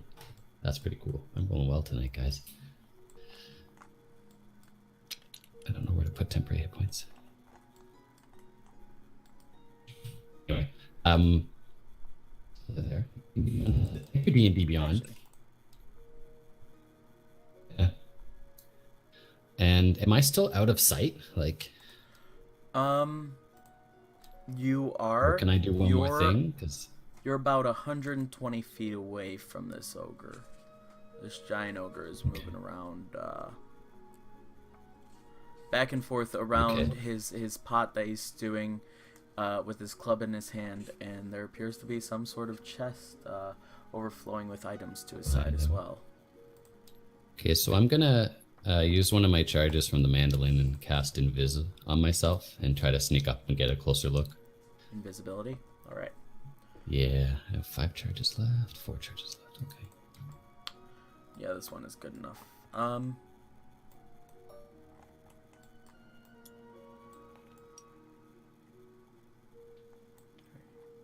We'll say that he has his pot over the... Well, he'd be more about over here, and you guys would exit the clearing here. How big is the pot that he's like? Is it really big? It's up to his You can fit midsection. in it? Yeah. Holy shit! So it's like a hot tub for him. Well, think of Skyrim. Think of Skyrim and the giants. Oh. Yeah. I don't want to think. Okay, you just made me remember those one shots where you go flying 1,000 feet in the air and die. Thanks. That's what. With that sound that Skyrim just make boom, and you're just like, oh, I can fly. Okay, so I'm sneaking up on them all in Viz. Like, I have no idea how I'm gonna do this. I want to get close enough to see the pot and see how, if it's like hot, if the stuff in it looks like it's cooked and boiling and stuff. Alright, you get up close, and as you do, you definitely see a good bit of steam coming off the side as he has the club in one hand and he's stirring the pot. with the Okay. other. And does he he's moving on my screen. Okay. Does he have a weapon? He does have a great club that he's holding over his shoulder.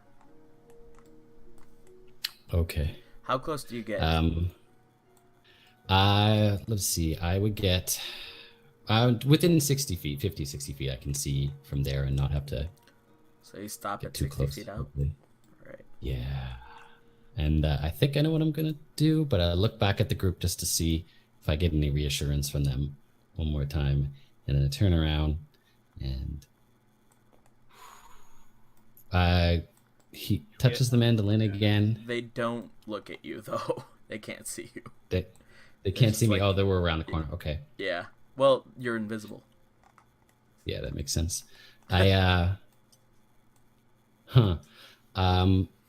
He touches the mandolin for effect and also to get that advantage on charm spells, and looks at the ogre. He has one head, right? Is he a two-headed ogre? He does have Is he one a head. Yeah. Okay. sure. He's scared. And I pull out the material components. It's just a bit of fleece, and I eat it, and then I whisper, and I say, acid bubbles. And what I do is I cast Phantasmal Force. He has to make an intelligence save of 16 with disadvantage. Okay. And I have to think of what I'm going to do. Okay, so you craft an... Do you want me to read it to you? Do we know how it goes? It's like a really believable... well, first roll. Let me know. Intelligence? I'm guessing he Intelligence 16. minus... Yeah. Did not make it, though. Okay. So I'm casting a Phantasmal Force on him. So what he thinks is there's a giant bubble of... it's allowed to be as big as a 10-foot square, so it's covering his whole head and upper body, and it's a giant bubble of thick, viscous acid. So he's supposed to believe that's there, which means he probably thinks he can't breathe, and he's deafened and blind. And... or something like that. I don't know. Yeah. And reading it, it doesn't do much damage, but he probably it does do some damage. It does 1d6 psychic damage. The effective target is so convinced of the phantasmal reality that it can take damage from the illusion. Every round. Similarly, each round of your turn, the fan can take 1d6 points of damage target area. So he takes 1d6 point of damage every round, and he thinks whatever you think he would think if his head was covered in acid. Just 1d6, yikes. Okay. He takes 1 point of... I got this, guys. Okay. So you gather the ingredients necessary. You hold out your hand as this spark of energy flies from your location to quickly envelop the head of the ogre as he... What is this? As he takes the club, he knocks over the pot. It's all the liquid goes spilling out and rolls up against rocks. There's actually a lot larger rocks than this, but it's more of rocks that are like providing a backing to this area. It spills up against, splashes up against those, and spills up along the ground as he goes, "Ah! Who did this to me?" And he's starting to feel like he's choking at this point. Go ahead and make an initiative roll. Okay. Wait, did I mute myself? No, okay. 10. 6 plus 4. All right, you are up. Oh, God. Okay. So how far away from him am I? You're 60 feet back. 60 feet. Whoa, no, he did go around moving. Sorry. And with his steps, he would have moved 15 feet. You are 45 feet back. 45 feet back. Okay. I'm going to move up about 15 feet. All right. You get within 30 feet. He's creepy looking. And do I have... Oh, yeah, I've got lots of... I'm going to cast... I really wanted to get closer to do this. Dissonant Whispers on him at a 2nd level. It is Wisdom 16. I did not say that I'm holding the mandolin, so I don't think I get any. Yeah, I wouldn't get any. It's not a trained spell. What is Dissonant anyway. Whispers? Wisdom 16 save throw. What is the spell? So it actually makes him take, in this case, 46 psychic damage, and then he has to use all of his, for the next, on a failed saving throw, takes blah, blah, blah damage. The creature immediately uses its reaction to move as far as its speed allows away from you. Does not move into obvious dangerous ground, such as a fire pit. The target takes half damage on a save.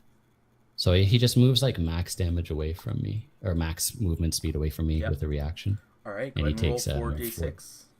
4d6 damage. How's that one hit point of damage doing? Does he look hurt? I'm just kidding. 12, 13, 14, 15, 16, 17 damage. Psychic Okay. damage. Okay. And He immediately does that, or he does that on his next turn? He immediately does it as a reaction, yeah. Oh, okay. And as a bonus action, I think where's it say action bonus actions? I love D&D Beyond. Can you inspire yourself as a bard? I don't think that you can. I'm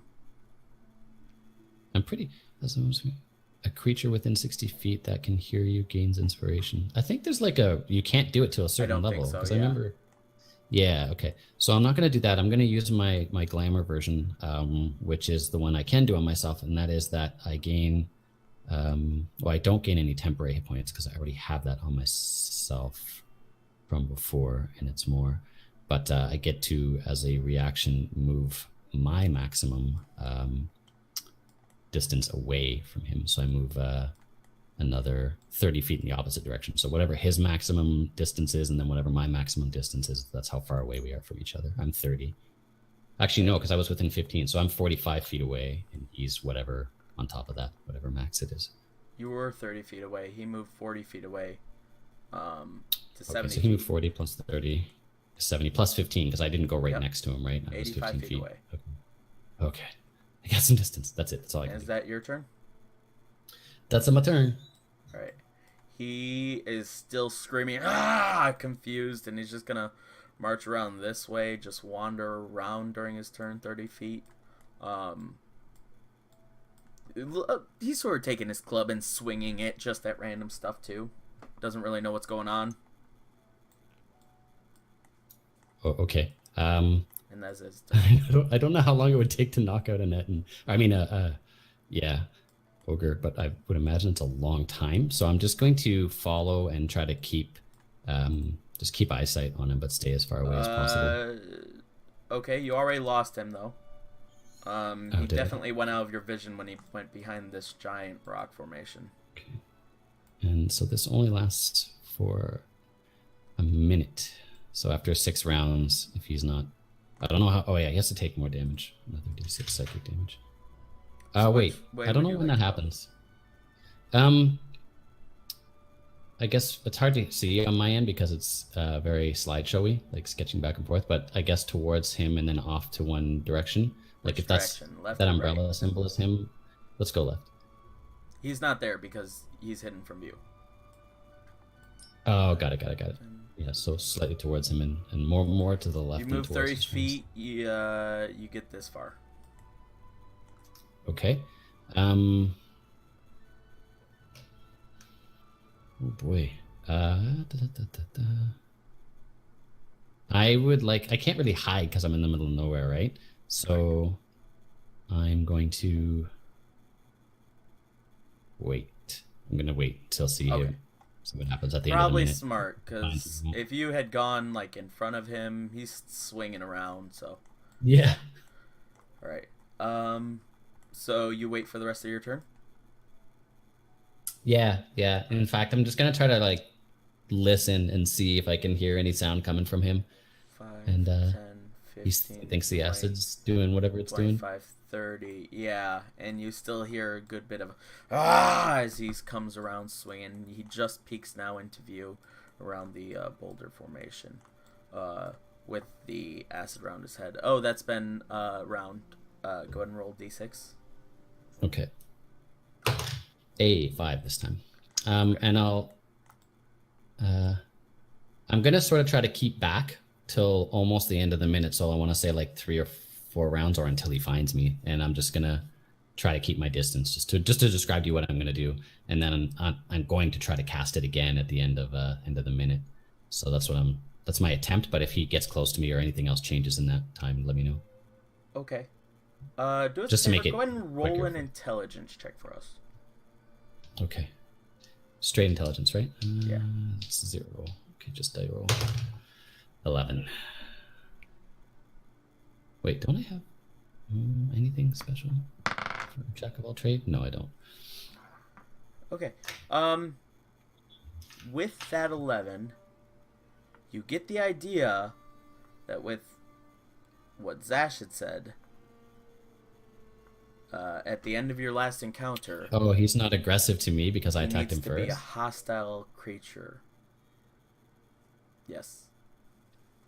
Right now, it's just an angry creature. I have to let him attack me at least once, is what you're trying to say.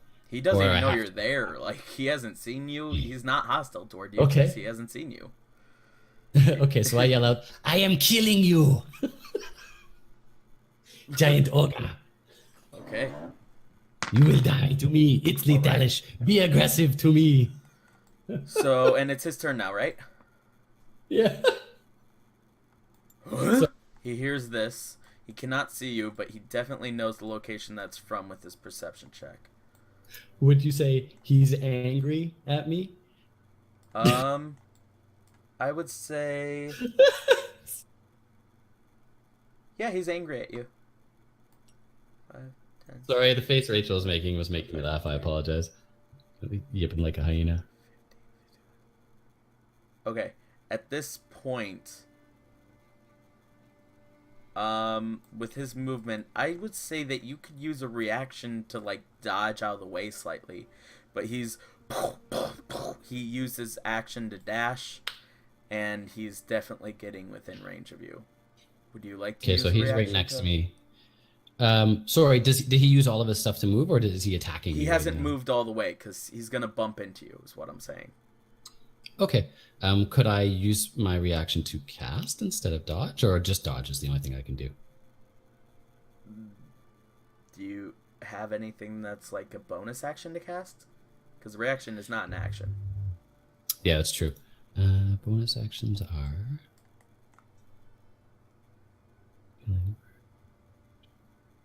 not really, so I'm going to do what you said. Good, I was iffy Let it about go. that one anyway. In reality, I don't even know. Okay, but If I can't get out of the way, I don't know. I don't know if I would, because I don't want to incur an attack of opportunity as a bonus act. Like, that seems... If he's done his turn, I'm just going to wait and let me do my turn next turn, I guess. well, because I mean, I have to are you face it still anyway. invisible? Definitely not. I attacked. That was just to get up close to him. Oh, okay. Because I hit him with damage, right? So that He goes that right would up to allow you. him. No, I was still under the impression that you were completely He's- invisible. Well, he's blind and deaf, or he could be. I don't know how you would interpret it, but he's still got a ball of thick, like, it's not see-through. It's acid on his head. Okay, It's covering his ears and eyes. So he Cool. probably doesn't know exactly where I am, but but you don't move. no, not unless I have a full action. When it's my turn, I'll move. Okay, so then as he's walking toward the sound they heard, his left arm is just enough to. Oh, there you are, and Uh-oh. he's getting ready to, in his next turn, definitely attack you. Okay. And yeah, now I'll say he's hostile. So, it is your turn. Okay, so he should take another 2 points of acid or psychic damage. That's round 3. I gotta keep 1 track. second.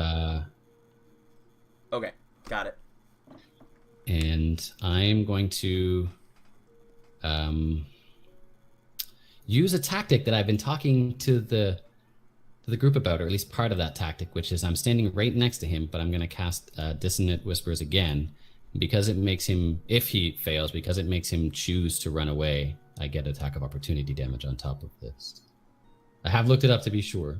It's the only one that it's the only, like, spell that makes movement that lets you do that, because they choose to do their bonus action as a movement. But it doesn't matter. I still have to cast it first and see if it hits. Yep. Dissonant Whispers. What level can I cast? Sorry, guys. I know listening to the casters look at their spellbooks can be fun. Level 2. It is a Wisdom 16. Ah, shit! I forgot to say. Touch the mandolin. Yeah, just 16.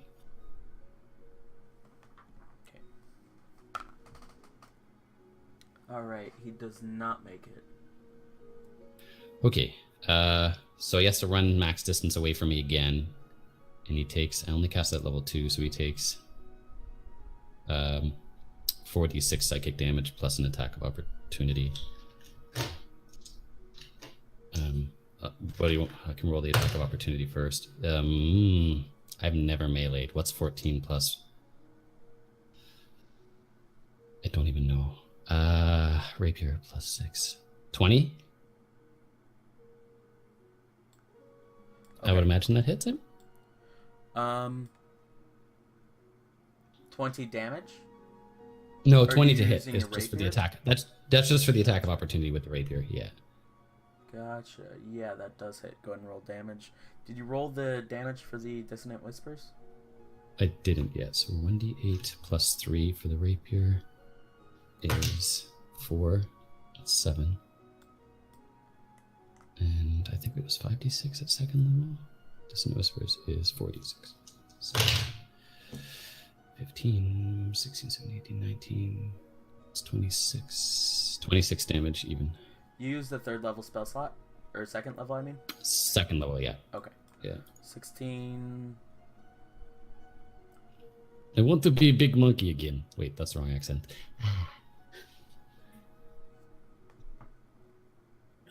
And that's everything. He should be at max distance away from me. Yeah, I'm doing And that's my math. turn. No, that's okay. I'm just reminding. I'm Okay. not telling you. Okay, move 40 feet that way. Yeah. How's he looking? Besides He's looking confused. pretty beat up. Really? Okay. Yeah, what was your rapier damage? It was 1d8 plus. Wait, what? I rolled a 4 because The I can still 16 see was it. only Dissonant I Whispers, told you right? everything. The 20, yeah, Dissonant Whispers was 5, 5, 5, and 4, so 19. And then the rapier damage was 1d8 plus 3. I rolled a 4, so 7. So that was 26 total. 26 total for everything? I don't know why I heard 16. Everything, I thought yeah. they were saying 16. Okay. Yeah, he's looking pretty beat up. Okay. I don't have anything left. That's me being as intelligent as I can. All right. With my- So on his turn, huh? He realizes they just like ran the complete opposite way. He has no idea why. He just held his head and the voices told him to run to this location, run away from you, and you slashed at him with your rapier as he ran off in the distance. He feels the pain in his leg, feels the pain in his head. Go ahead and roll another damage for the acid. I think I rolled at the beginning of my round, so last time. So I think if I do that, you're giving me too much damage. I don't think I get that till next round. All right, fair enough. Thank you for your candor. So he comes running. He does a complete. Yeah, he does a perfect 180 and starts running right back to where he was, back into your field, the whole 40 feet, and takes his action. He's going to use his great club against you. Oh boy. Does he have disadvantage because of the blind and the deaf? Or whatever affected it?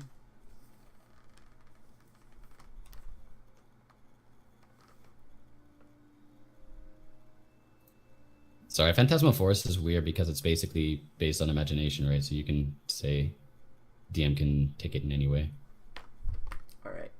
Yeah, and you also should have had advantage with that one as well. Oh. Yeah. But yeah, so he's at disadvantage. First one was total of 8.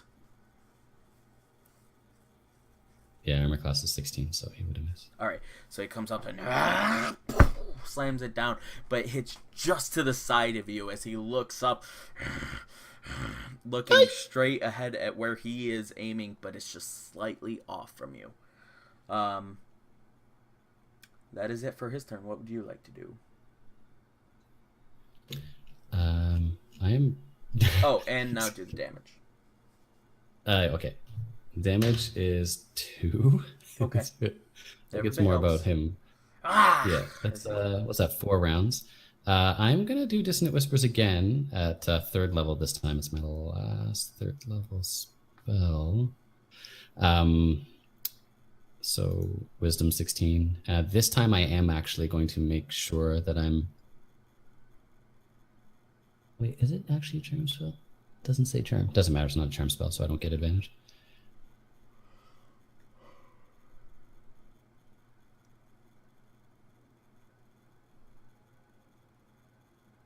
Sorry, it's a wisdom Oh, yeah. 16. Oh. But I still don't think. Haha, he saves. No? No. Minus. Oh. Lost by 1. It was Oh, 17 he's not minus very 2. wise. Okay, so this is 5d6. This, and then the opportunity thing as well. He's right next to me again, right? 5d6? Yeah, because I'm now casting it at 3rd level. Last time I casted it at 2nd. It's I my am last 3rd level slot. almost positive this does him in. Because he has 6 hit points. So. He starts to yeah, I'm run rolling away 5d6. So as he yeah. topples down to the ground. Dead. Ah. Yep.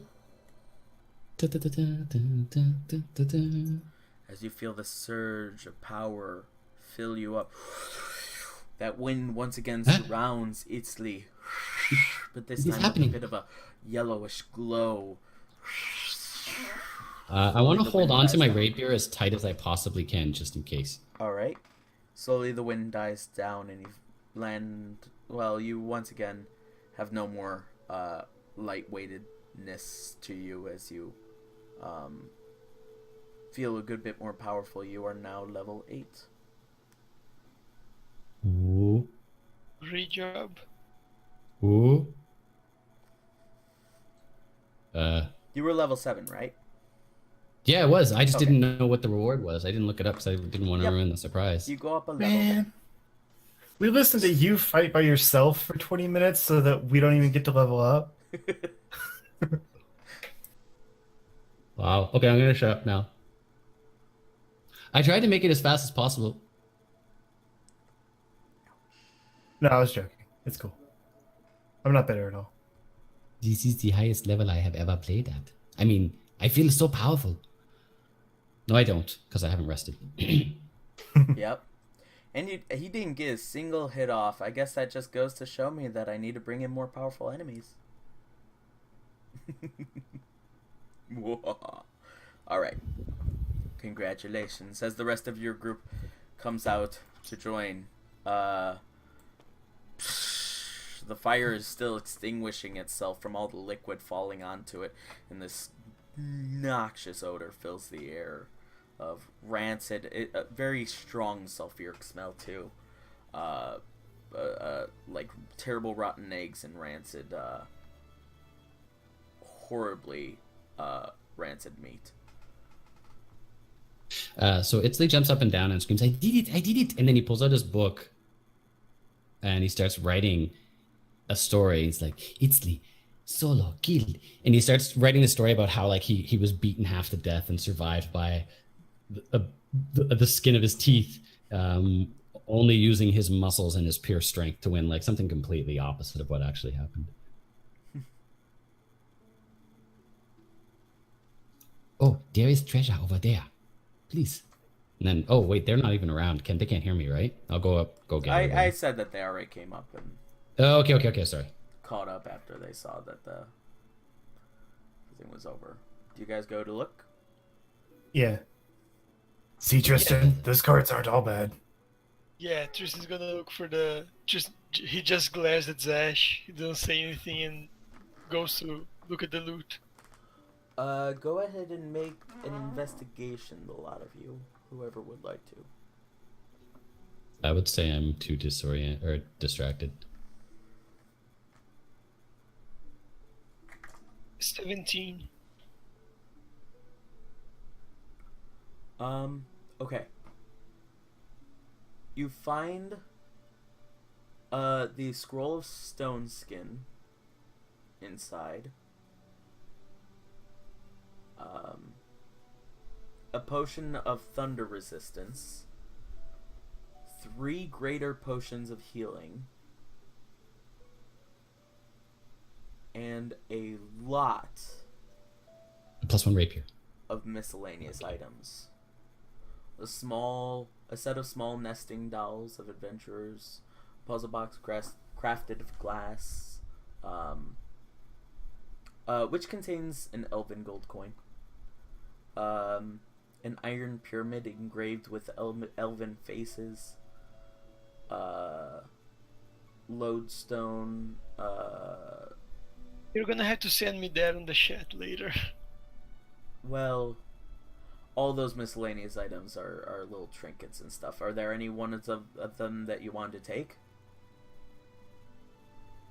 Again, they're pyramid. nesting dolls. The pyramid. The pyramid thing, the little okay, iron pyramid engraved with elven faces. And you did find the gold coin as well. But so you have 3 greater potions of healing, the scroll of stone skin, and the one other item which I already forgot. But yes. All right. And this is what the lot of you find. Everyone who went searching in it. So Zash sees it too. If you did, Justin. Tristan just looks at the group. Does anyone want anything? I don't think I can use the scroll. I do not have too much gold. We can share, possibly. I'm sad you guys can split it up. I need an What was the scroll again? Stone Scroll skin. of stone skin. That I forget what that does. That doesn't work if you have It's armor, a spell, right? scroll skin. Right. Or stone skin, Jesus. Scroll skin. Oh, and you also find a little vial of oil. Some blackish looking oil. When you shake it in the vial, it like stays. It has like a lot of lip where it just will stay where it was, you know? It's a potion of thunder resistance, right? Thunder resistance, right? Thank you, yes. Potion of thunder resistance. Resist thunder. Potion of resist thunder. So yeah, 3 greater healing potions, the scroll stone skin, the potion of resist thunder, and the iron pyramid. And a gold piece. Okay. And the oil, if anyone chooses to take that. Zash takes the oil because that's fun. Alright. So you guys, once again, go on your way. Go ahead and add oil of slipperiness to your inventory. That's what it's called. Yep. Oil slippery. So it's KY jelly. Oh, Jesus. Yep. You guys continue on your way once again with the large clearing. You guys could choose whether or not you take Griffin. Gregory is his name, not Griffin. I think Great. we should. How far are we? You guys are another half day or so? We should probably speed up. You did this for me just to slow down, right? I don't know. Alright, so do you guys go on Gregory? Oh, are we waiting on... We don't know about Mira right now, right? Like, we're just sort of traveling without. You're going to see if Mira, if you catch her in time or anything. Oh, is she...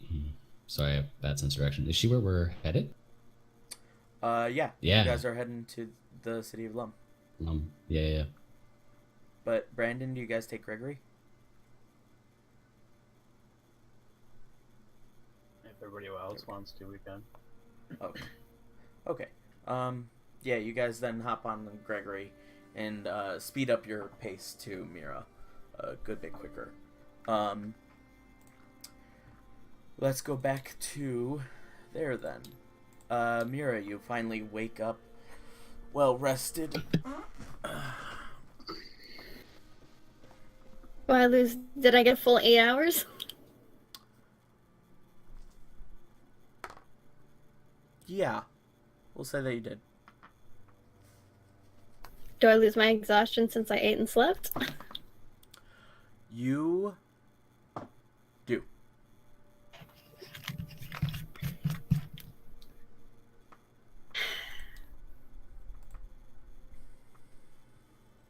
Well, I'm probably going to take a look around in those cabinets and see what everything is. Like, see if I can figure out what everything does.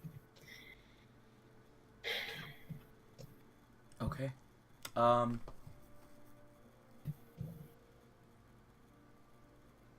Go ahead and make a... How do you do that? Do you open up the cabinets? Do you... Well, I'm just probably going to start at one side of the room, open it up, and then look at each item, probably, to see if I recognize it or if I think it'd be any good. Go ahead and make an Arcana check. 12. Okay. The first one that you get to the giant staff that you had.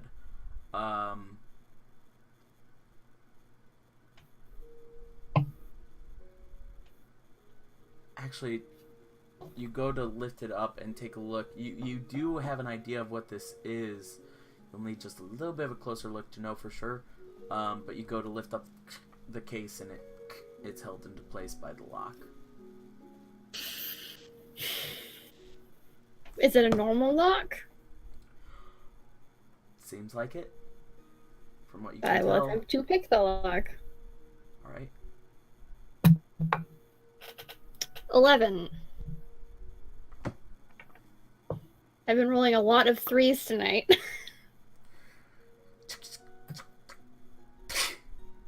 You try to pick it, but your piece breaks in the pick. You look at the piece, you look down.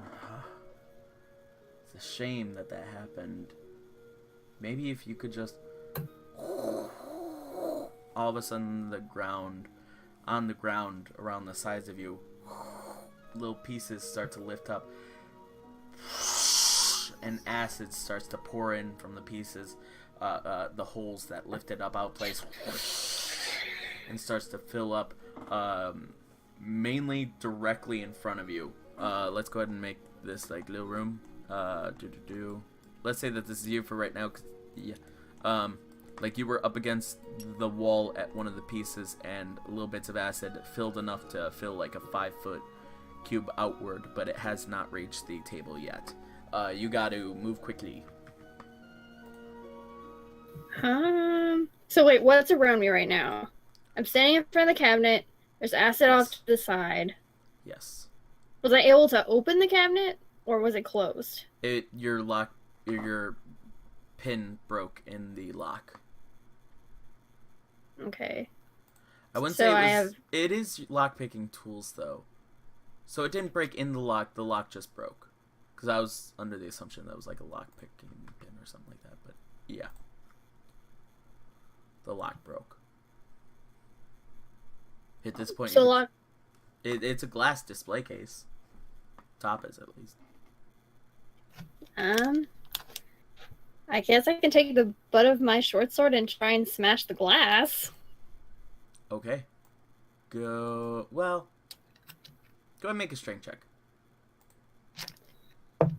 Just alright. Finally. That's 23. You smash it, and you have this... Oh no. Sorry. You smash it, and little bits and pieces of shards fall down into the display case. You take out the staff, and it is the one that you were thinking. Is it decorated in a certain way? It is. You were able to tell by the snake that runs along the length of it. It's like almost its whole... Let me just double check and make sure that the whole body looks like a snake before I tell things that are wrong. The whole body... it's at least wrapped up in snakes, I know that.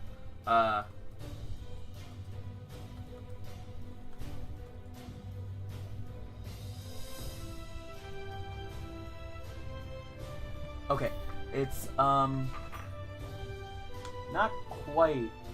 Yeah, the whole body sort of is a snake, and it has, like, it looks like an albino snake with, little orange bits of it, but it's more of a...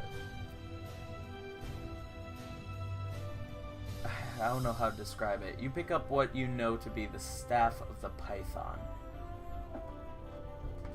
Okay. It's sort of a strange item. Based on the acid coming in around me, would I have any chance to break any of the other glass cases?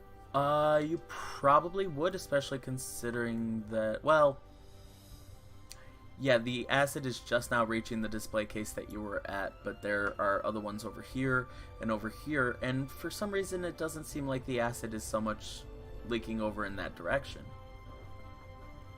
Screw it. I'm going to put the staff in my bag, and I'm just going to take anything that isn't attached to the ground. Okay. Do you smash more glass? I smash more glass. Alright. You smash the next one, and very similarly, little bits of stone start to move up, and acid pours in 5 foot long from the length. 5 foot long, but the entire length of the area that you're in. You go across the other way, same exact thing. Again, there were 2 rings which you haven't identified yet. That staff in the bag, and I believe I said like a sword. I don't know if I said a sword. I forget. I can't remember. I know there was a scroll at some point. Yes, a scroll, a sword in one, and well, a scroll and a ring in one, and a sword and a ring in the other. So you got 2 rings, a sword, and a scroll. All right. And as soon as I have everything, I'm gonna try and make it to the door so I can get out.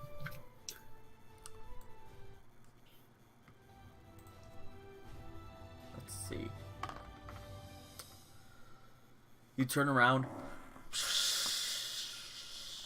A good 10-foot cube, at least, blocks your way to the door. Upstairs, you hear...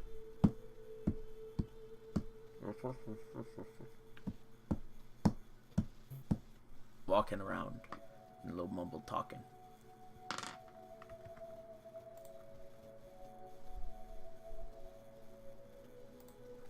Well, I'm gonna try and,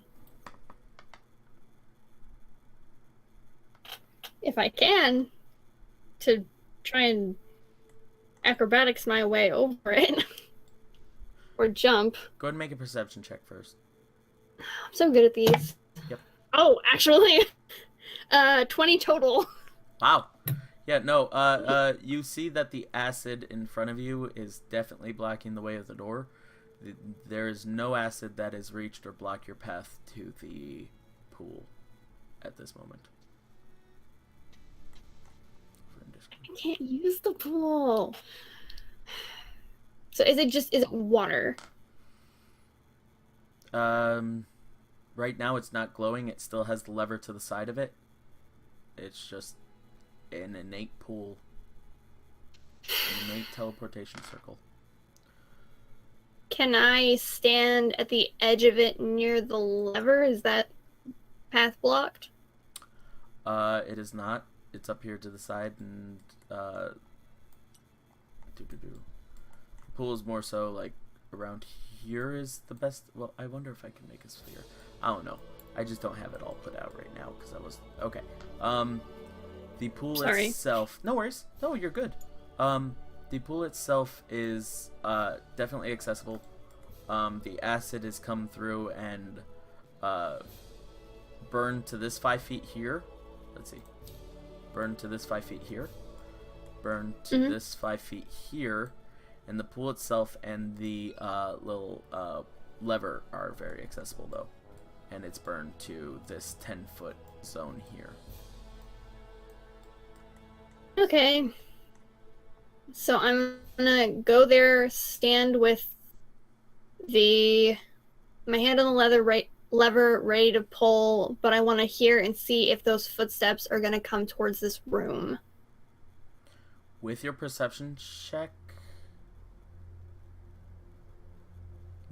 it wasn't a nat 20 though, right? No, it was 19 plus 1.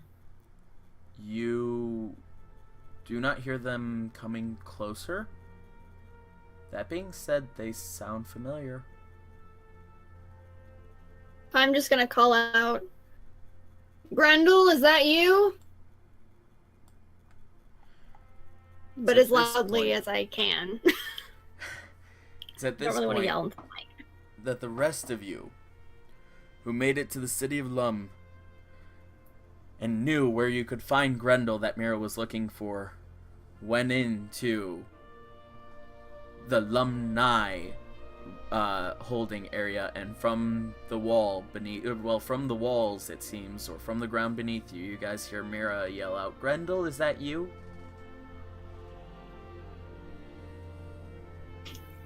Oh. Wait, so we're upstairs and she's downstairs? Yep. She slept for 8 hours. Gotcha. Yeah. So I you had guys, a very you know long what? nap. so flying on the I Griffin, it was pretend- a very, very quick to the point flight. Nothing too Yeah. extreme happened as you guys were doing that, and once you guys got into town, you knew where you could find Grendel. You guys had a very similar experience with the front guard and everyone else, really. Even though people do remember Zash, nobody's talked to him, and they'll even wave and say hello to everyone. So I have no idea what Grendel sounds like, but I pretend like I do, and I want to put on a performance, and from upstairs we're like, "Yes, my dear, come here," just to see if that sounds like him. What would that be for me? Yeah, deception against insight, I guess. I only rolled an 8, Does any? but I think I have plus 11 to it. No, I don't. That's a performance. It's deception, not performance, right? That's okay. Deception is 16. Yeah, we'll say deception. Yeah. 20 That's- total. 16 plus Oh, 4. You it do doesn't not sound fall like him. for it. It is not Grendel. Alright, then I'm going to pull down the lever and see what happens. You see in front of you, almost as if like a giant, like, if anyone's seen Stargate, like the iris that goes around the Stargate had just opened up, but of course no metal, no whirring of that, just from the center, just this bright white glow comes from the pool. Now, this is not normal. Usually when it's from one personally owned pool to another, it glows green. When it goes to a major city, it glows blue. You've never seen white before.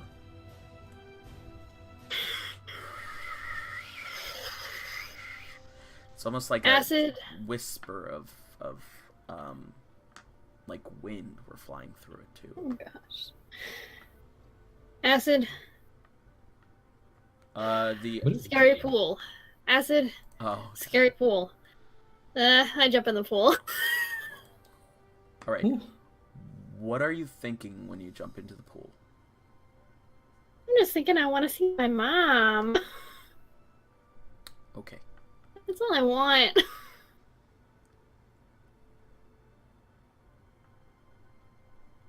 This is going to be similar to the effects of plane shift.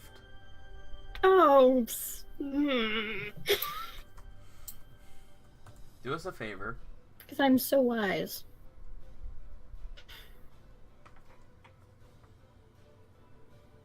Go ahead and roll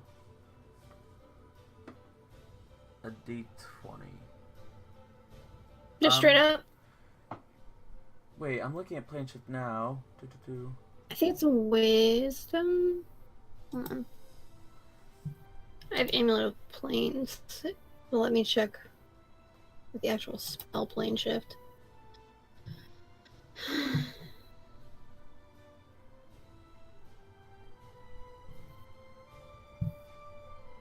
Would it be based on the amulet, or would it just be based on the spell itself? There we go. Based on the amulet. Okay. It's That's- a DC 15 intelligence check. Oh, I'm actually not bad at those. Ish. Okay.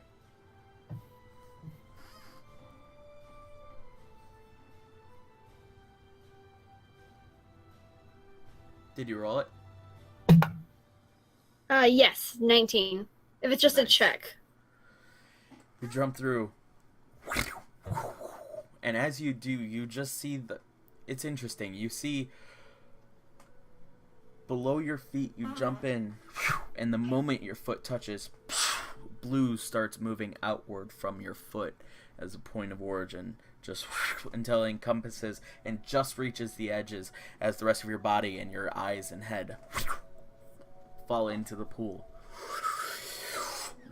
This blue liquid that you're in just starts moving just from straight down below you up really quickly, fast-paced, until you're just suspended in this liquid until you start moving back up through it as you shoot out through a teleportation circle. Around you is this big, fast room of a ton of teleportation circles. People just jumping in willy-nilly, one at a time. People jumping in with groups, as it seems one person is leading them into the areas. Are my clothes wet? Your clothes are not wet. Your hair is not wet. You look around and you see a giant desk in one area with lines and lines of people. The closer you look, you see them handing over money, and then someone leads them over to a pool, and they jump into a pool of their own. Did I feel the same sensation as I did when I was like being brought back from for the Sahanin's plane or that sort of thing? Did it feel the same? It does not. I just feel want to the know if same. I'm getting motion sick. Fair That's enough. all I want to know. You do not feel motion sick. It's rather a normal experience. It seems very leisurely, very natural, even though it's a strong use of magic. And you get the idea that you're in a place where you've been to before, but you've never used one of these. This is where people hire charters in teleportation circles. This is what you would assume is a major city. You're not quite sure what city yet. Can I go towards the desk and look at anything on it to see if it like has like a welcome to blank brochure or anything that could tell me where I am? Alright, go ahead and make we'll give you another perception. Natural one. You do not see any brochures of any kind. You you know, as you're walking, you don't realize it. Oh man. Oh, Mira. Okay, you don't realize it, but as you're walking in so quickly and in a pace and in a hurry to get somewhere, you're walking through the crowd, and it's a bit more than you were expecting. You don't really see the people around you, and you completely miss this small child to your side. As you quickly walk, you bump into them.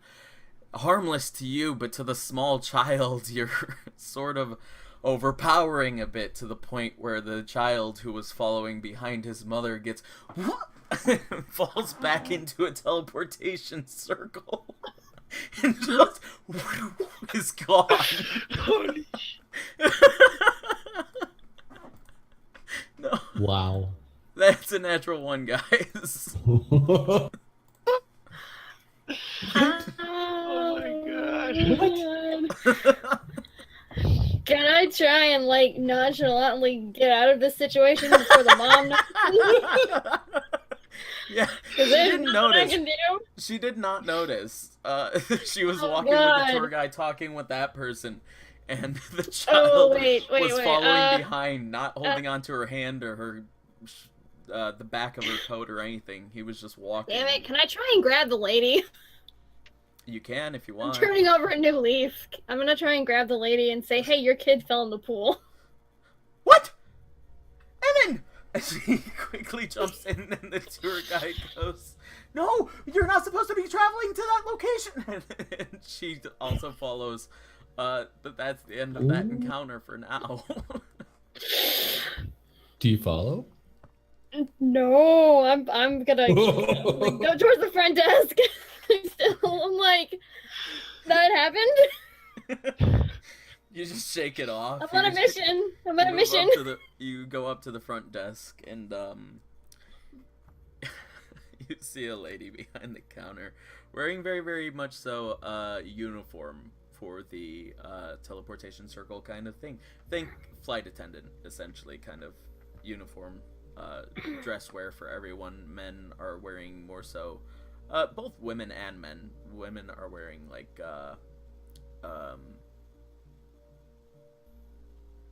what's the word I'm looking for? Suits Formal? themselves, formal suits kinds of things. It's all uniform between all the employees, all races and everything like that, but women are wearing like a nice little hat on top. Hello. What can I do Hi. for you today? Would you like to travel somewhere? Somewhere extravagant? We have plenty of vacational spots available, and this is the time of year to vacation. Actually, I seem to be a bit turned around. I've been traveling quite a bit, and I cannot seem to remember which station is this? Which city is the station located in? Oh, you must have taken quite a few adventures. You are in the city of Thornapple, my dear. Perfect. Exactly where I need to be. Do you know if there's a city map that I can use? We do have one available, actually. As she rummages through, some pieces of, well, she opens up, of course, a drawer and starts to rummage through a bunch of pieces of paper, a bunch of, what's the word I'm looking for? Brochures and stuff like that. And she does take out a little map, which seems to be scrolled up, and has that to you. There you are. Thank you so much. You're a lifesaver. And one more quick thing. What would be the quickest way to I'm looking for the embassy of sorts. Anywhere. I'm looking for a specific group of delegates. Delegates. Well, I would suppose that they would be, over in the... Oh, no, I'm totally drawing a blank on this word, too. What is it when it's not like a castle? It's not a castle that they're in, but, like, more of a... Keep, maybe? No. They're Fort? at a sort of fort, less military, I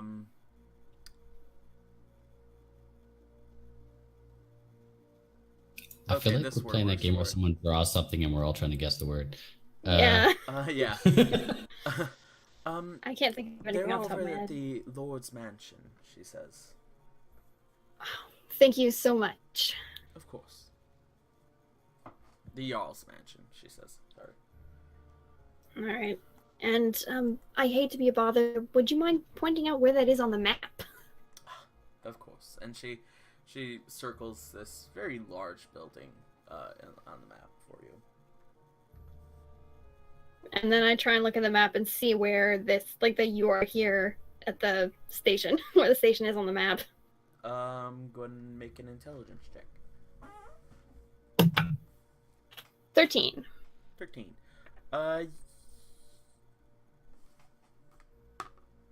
Yes, it does say that this is the Thornapple teleportation services is written down specifically on the map for you. Cool. And you will have that map next yes. week. But Yeah. before we continue on with Mira, we go back to the rest of the group. You heard Mira call out from downstairs. You did not hear anything since. It's been about 30 seconds now for you guys, because we're backtracking. So, sorry, we're like in a waiting room upstairs? Is that what it is? You for, guys are or- in more of a study. You're in a study, Okay. front foyer kind of room. And we heard something from the basement. Yes. From the floor beneath you guys, and that sort of sounded like it came from all the walls around you, but you're not sure where. Wow. I look at the Zash. I'm like, what?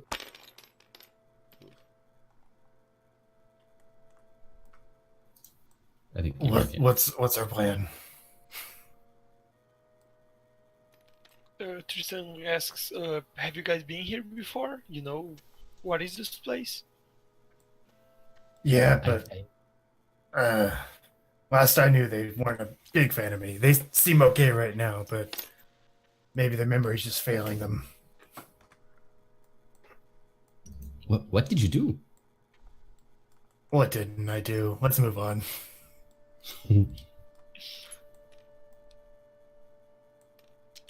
Should we go Jax, downstairs? There are no stairs that you see leading to downstairs around you. Jax knows how to get down there, right? Because he took the portal with him to You do? wherever. You do remember how to get down there? To the basement, then. Alright. You go over to the bookshelf and slide out that one book. This door slides open. You guys head down, and as you open up the door,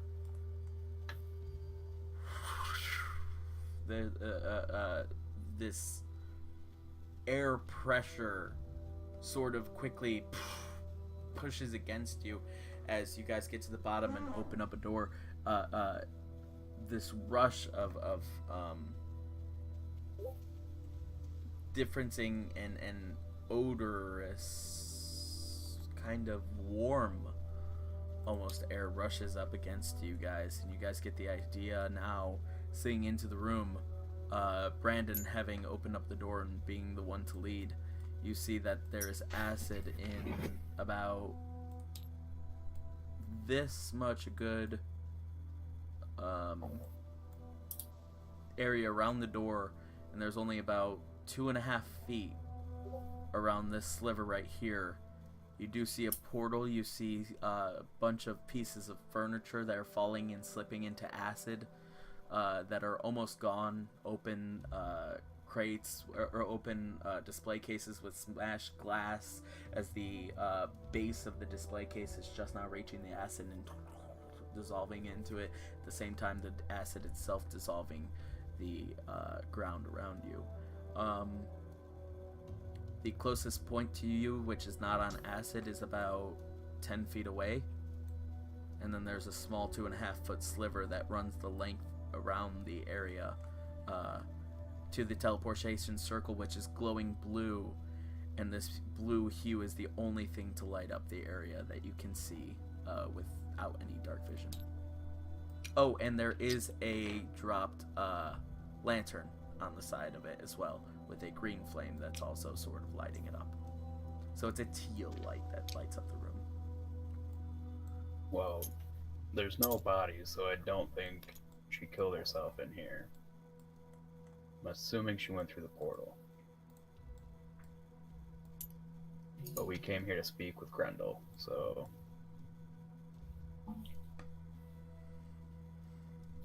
Yeah. Isn't this Grendel's Supposed house? to be here? Yeah, this is Grendel's house. Well, it's the guild. Yep. It's the guild hall that Grendel keeps as his home. You guys saw the same thing when you walked in and looked around for that 30 seconds after hearing Mira, and that bit of time before Mira called out. You guys noticed that everything was covered in dust. It has not been lived in for about a year. Wow. Wait, though. Grendel's the one that took us out of the fire plane, right? Yes. So that's why it's dusty and looks like no one's lived there for a year, because he might have been there for a year while we were there. We could be around somewhere. What are the odds he's in the portal? Wish we gave Grendel one of the freaking sending stone things. We heard Mira yell out, right? Or something? Yes. Okay. And did it sound like someone who's frightened or getting hurt, or just yelling back, like, hey? All she said was... She said, Grendel, is that you? And that was it. Okay, she didn't yell anything else at the end of that. Okay. No. And Brandon, I think the last time Delilah used a message to talk to Grendel. Yeah. Which we don't have her anymore. Sure. Cordial. Dun, dun, dun.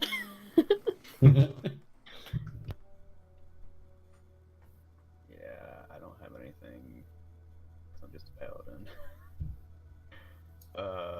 Are we trying to decide whether or not we want to jump in, or are we Jax trying to doesn't pull her want through? jumping. He knows that she's doing her own thing. He's trying to figure out where Grendel is. Because Ash thinks Grindel's probably in the portal too. So, not that I know this, but when Mira jumped through, it was white, and now it's blue. Correct. Okay. And blue means it goes to one of your own established things. Blue means that goes to a major city. Oh, major city. Okay.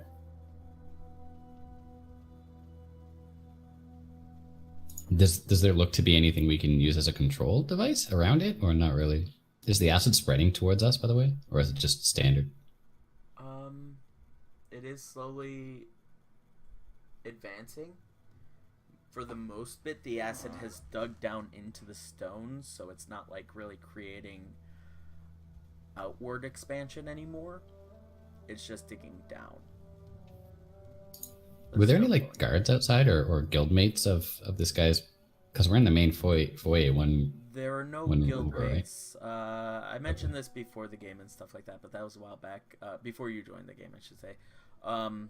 In the town of Lum, magic has been pretty much outlawed. It's hated in the town of Lum, and this used to be a okay. magic guild. Grendel is the only one left there who is still allowed to stay in the city and stuff, but they don't take on Helrendir did join him there and stayed there with him. Yeah. So he's sort of Also a member now. Hey guys, I wonder whatever happened to that Kel guy. I don't know. Part of me wants to just hang out here for a little bit and see if he comes back, and then Tristan's going to take the iron pyramid that he got from the troll and just throw it at the portal to see what happens. Jax knows how portals work. That's what's gonna go to the city. Yeah, but Tristan doesn't. Yeah, he's right. Tristan tosses it. You guys watch the liquid of the portal just sway a little bit as ripples are created, and it's very, very elasticy for liquid portals. They're it's not like it creates like a ripple that like just is small and fades. It's more so like it creates a big ripple that is very elasticy and stuff. As it Kind of like when people go through mirrors in film and stuff, Exactly. that type of thing. exactly. Yeah. It's viscous. Yeah, very viscous, very much so. It's good word. Do I hit anyone on the other side? Do you what? Do I hit anyone on the other side? Hear anyone? How so? Hit with the pyramid. Like, does it hit anyone? Because I Hit. threw it at the portal. Oh, hit. Gotcha. Sorry. You cannot tell from what you saw. It just vanished into the viscous portal. Tristan just looks at Jax, so what are you gonna do now? I'm bored. Yeah, I'm not waiting. There's a portal in front of us. You guys want Looks pretty inviting. guess. I mean, it's just gonna bring us out into a major city. I'm assuming it's wherever Mira went, and she didn't really want us going with her. She was the last one to use the portal. Do we have anywhere else to go? Well, we have here, which is where we know Grendel usually lives. But he's not here. And how do we know he's not gonna come back? We don't know what the fuck he's doing. He could be out in the woods somewhere. I don't know. D&D isn't really a waiting game. It's the I just rolled to see if I would do this or not, but Itzli just looked at the portal and goes on 1, 2, 3, and he jumps. It Dash jumps to the follows. portal? Yeah, Tristan follows. Yeah. Wait, straight to the portal? Like into Oh, the there's portal. the acid. Because Yeah. Yeah, again, there's a lot of acid. How much acid is around it? Can I jump over it? yep, I drew it a bit. There, 10 feet away from you is a ledge. That ledge is like 2.5 feet wide, and it runs through the middle of the room. That leads to the portal. The portal, though, is about 20 feet away from you, covered with acid. Grendel is the Okay. only powerful wizard we know. He's the only one that might be able to tell us where these freaking hammers are to save Zash's life. So, But he's not here. but we don't know where he is. Exactly. There's an active portal in his house. Right, which is where Mira went. We don't We know. as characters don't know that. Jax knows how portals work relatively. So I'm through the portal. So, Well, I'm gonna cast levitate. Do us a favor. To, Oh, you cast levitate. Fair sorry, go enough. ahead. Yeah, to just like do a little hop off of air right above the acid. You and it's just, while you guys are discussing and debating, and you guys are like, we don't know where it will go. Mira doesn't want us to follow. Itzley comes up and he just jumps off, and it looks like he's gonna jump right into the acid. Jax immediately goes, no, don't! And Itzley just stays up in the air at the apex of his height from the jump, and just starts moving over in that direction. And then once he hovers over the portal, he looks down, gives you guys a big smile and wave, and just drops as he drops into the portal. Is there anything on the roof I could cling onto? On the ceiling, Yeah, on the go ceiling. ahead and make a perception check. Okay.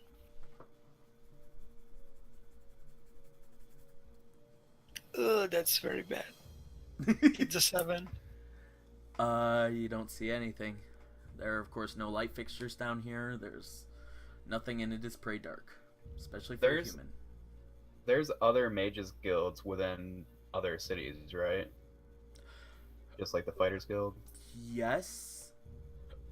You guys never saw one in Asante, though, so you can't assume it's going to be every major city. And from what you know, No, you've but seen a couple leading in the to major it, cities that you know. There's a chance, basically. One more time? Yeah, but But if this is leading to a major city, then there's a chance that there's a mages guild there. That could be.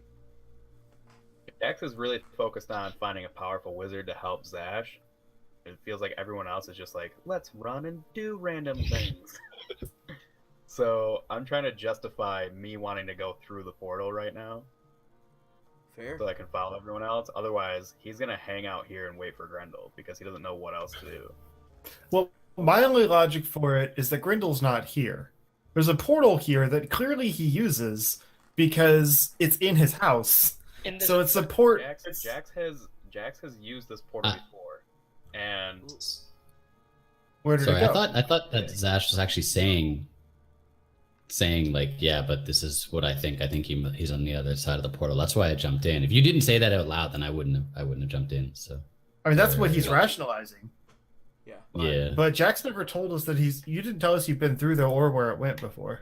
well, I pulled the book and led us straight to it. So I assume you guys could put two and two together and be like, maybe he knows something about this.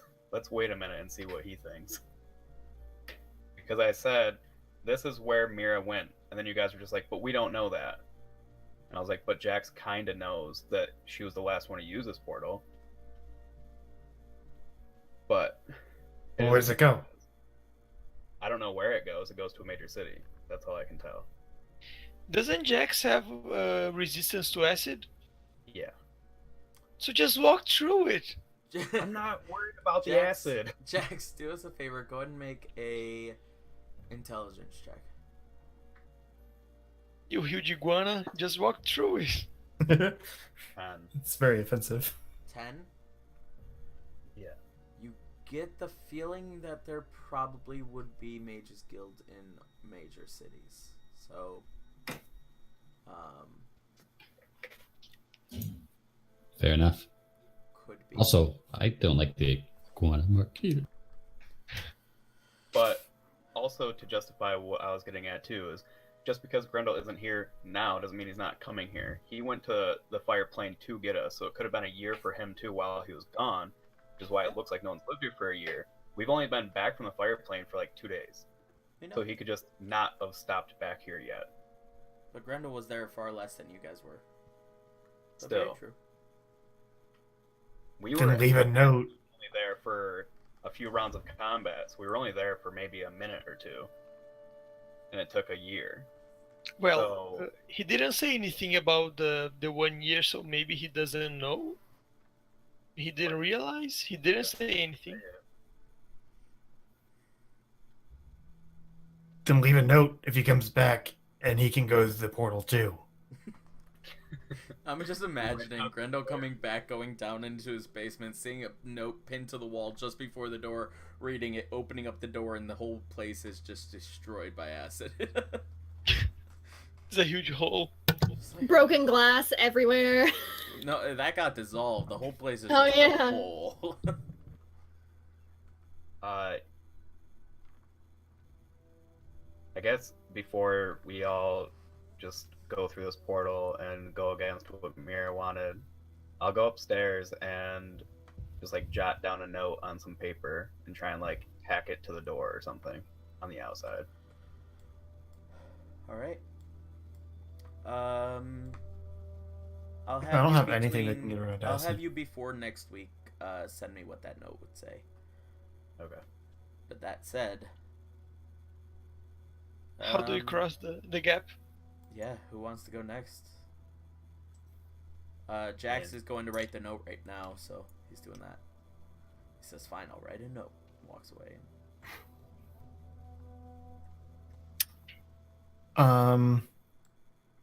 Real quick, Jax would probably know this about teleportation circles too. Maybe that it is possible with powerful enough wizards to know where teleportation circles go to. As well. Okay. But Would Where they've water gone work to in this to case? dispel the acid? One more time. Would water work to like disperse the acid? Ooh, good question. Possibly. But what were you going to say, Justin? As well. I was gonna say I have no means of getting across the acid, I guess, unless I can just dump water on it. So can I? I mean, can I walk through it and take damage? Like, is that? That's a possibility. Yeah. It's not that big a Wait, deal. so as Zesh is going to step on the acid, Tristan pulls out the candle of the deep and asks, "Could you light this for me?"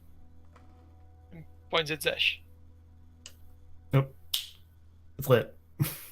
Yeah, I'm gonna summon the water elemental. All right.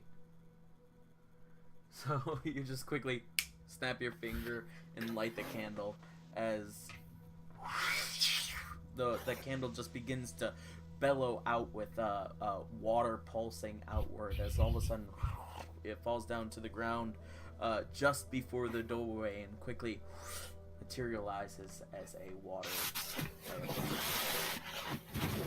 Yeah, I just gonna have him like, can he shoot water? I'm pretty sure. Let me double check. Yeah, I'm just gonna have him clear a path in the middle.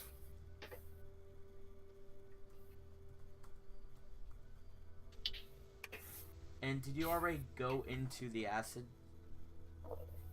Zash? No, I'm having him on the No, front. he said as I started to walk, he stopped me. Okay.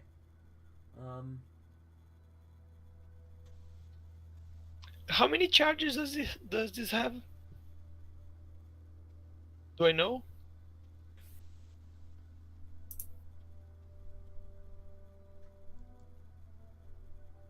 Okay. The water elemental.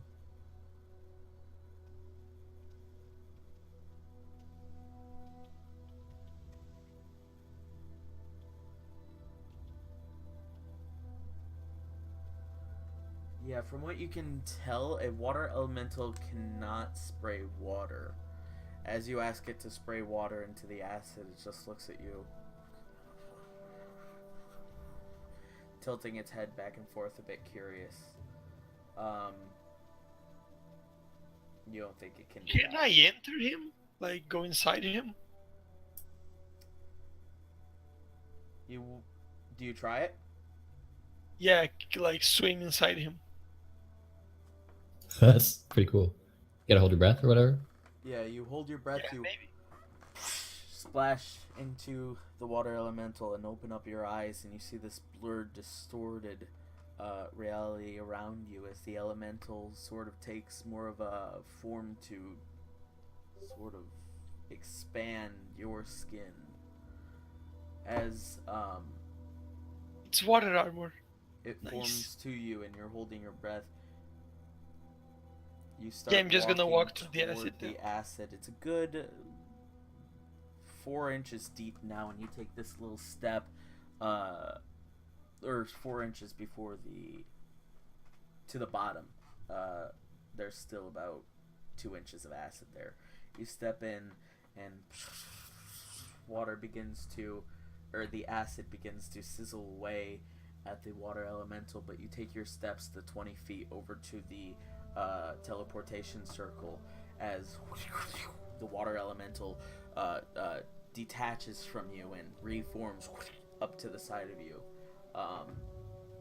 It looks a little bit shorter now, but it is for the most big okay. How does Fire Genasi react to water? Not great, but question. Acid would be considered a liquid surface, right? Acid wood, yes. Cool. I walk across it. Okay. A ring of water ring of walking. water While wearing walking. this ring, you can stand on and move across any liquid surface as if it was solid ground. Yep. Yep. Sash just I thought that was only for water. I wasn't. very, very good job. You walk right across the pool of acid. And then Brandon comes down, makes his way back after writing the note. Sorry, Jax, of course. Makes his way after the writing the note and sees the two of you just jump in one after the other. Or you guys might wait. That's up to you. But you guys are there on the other side.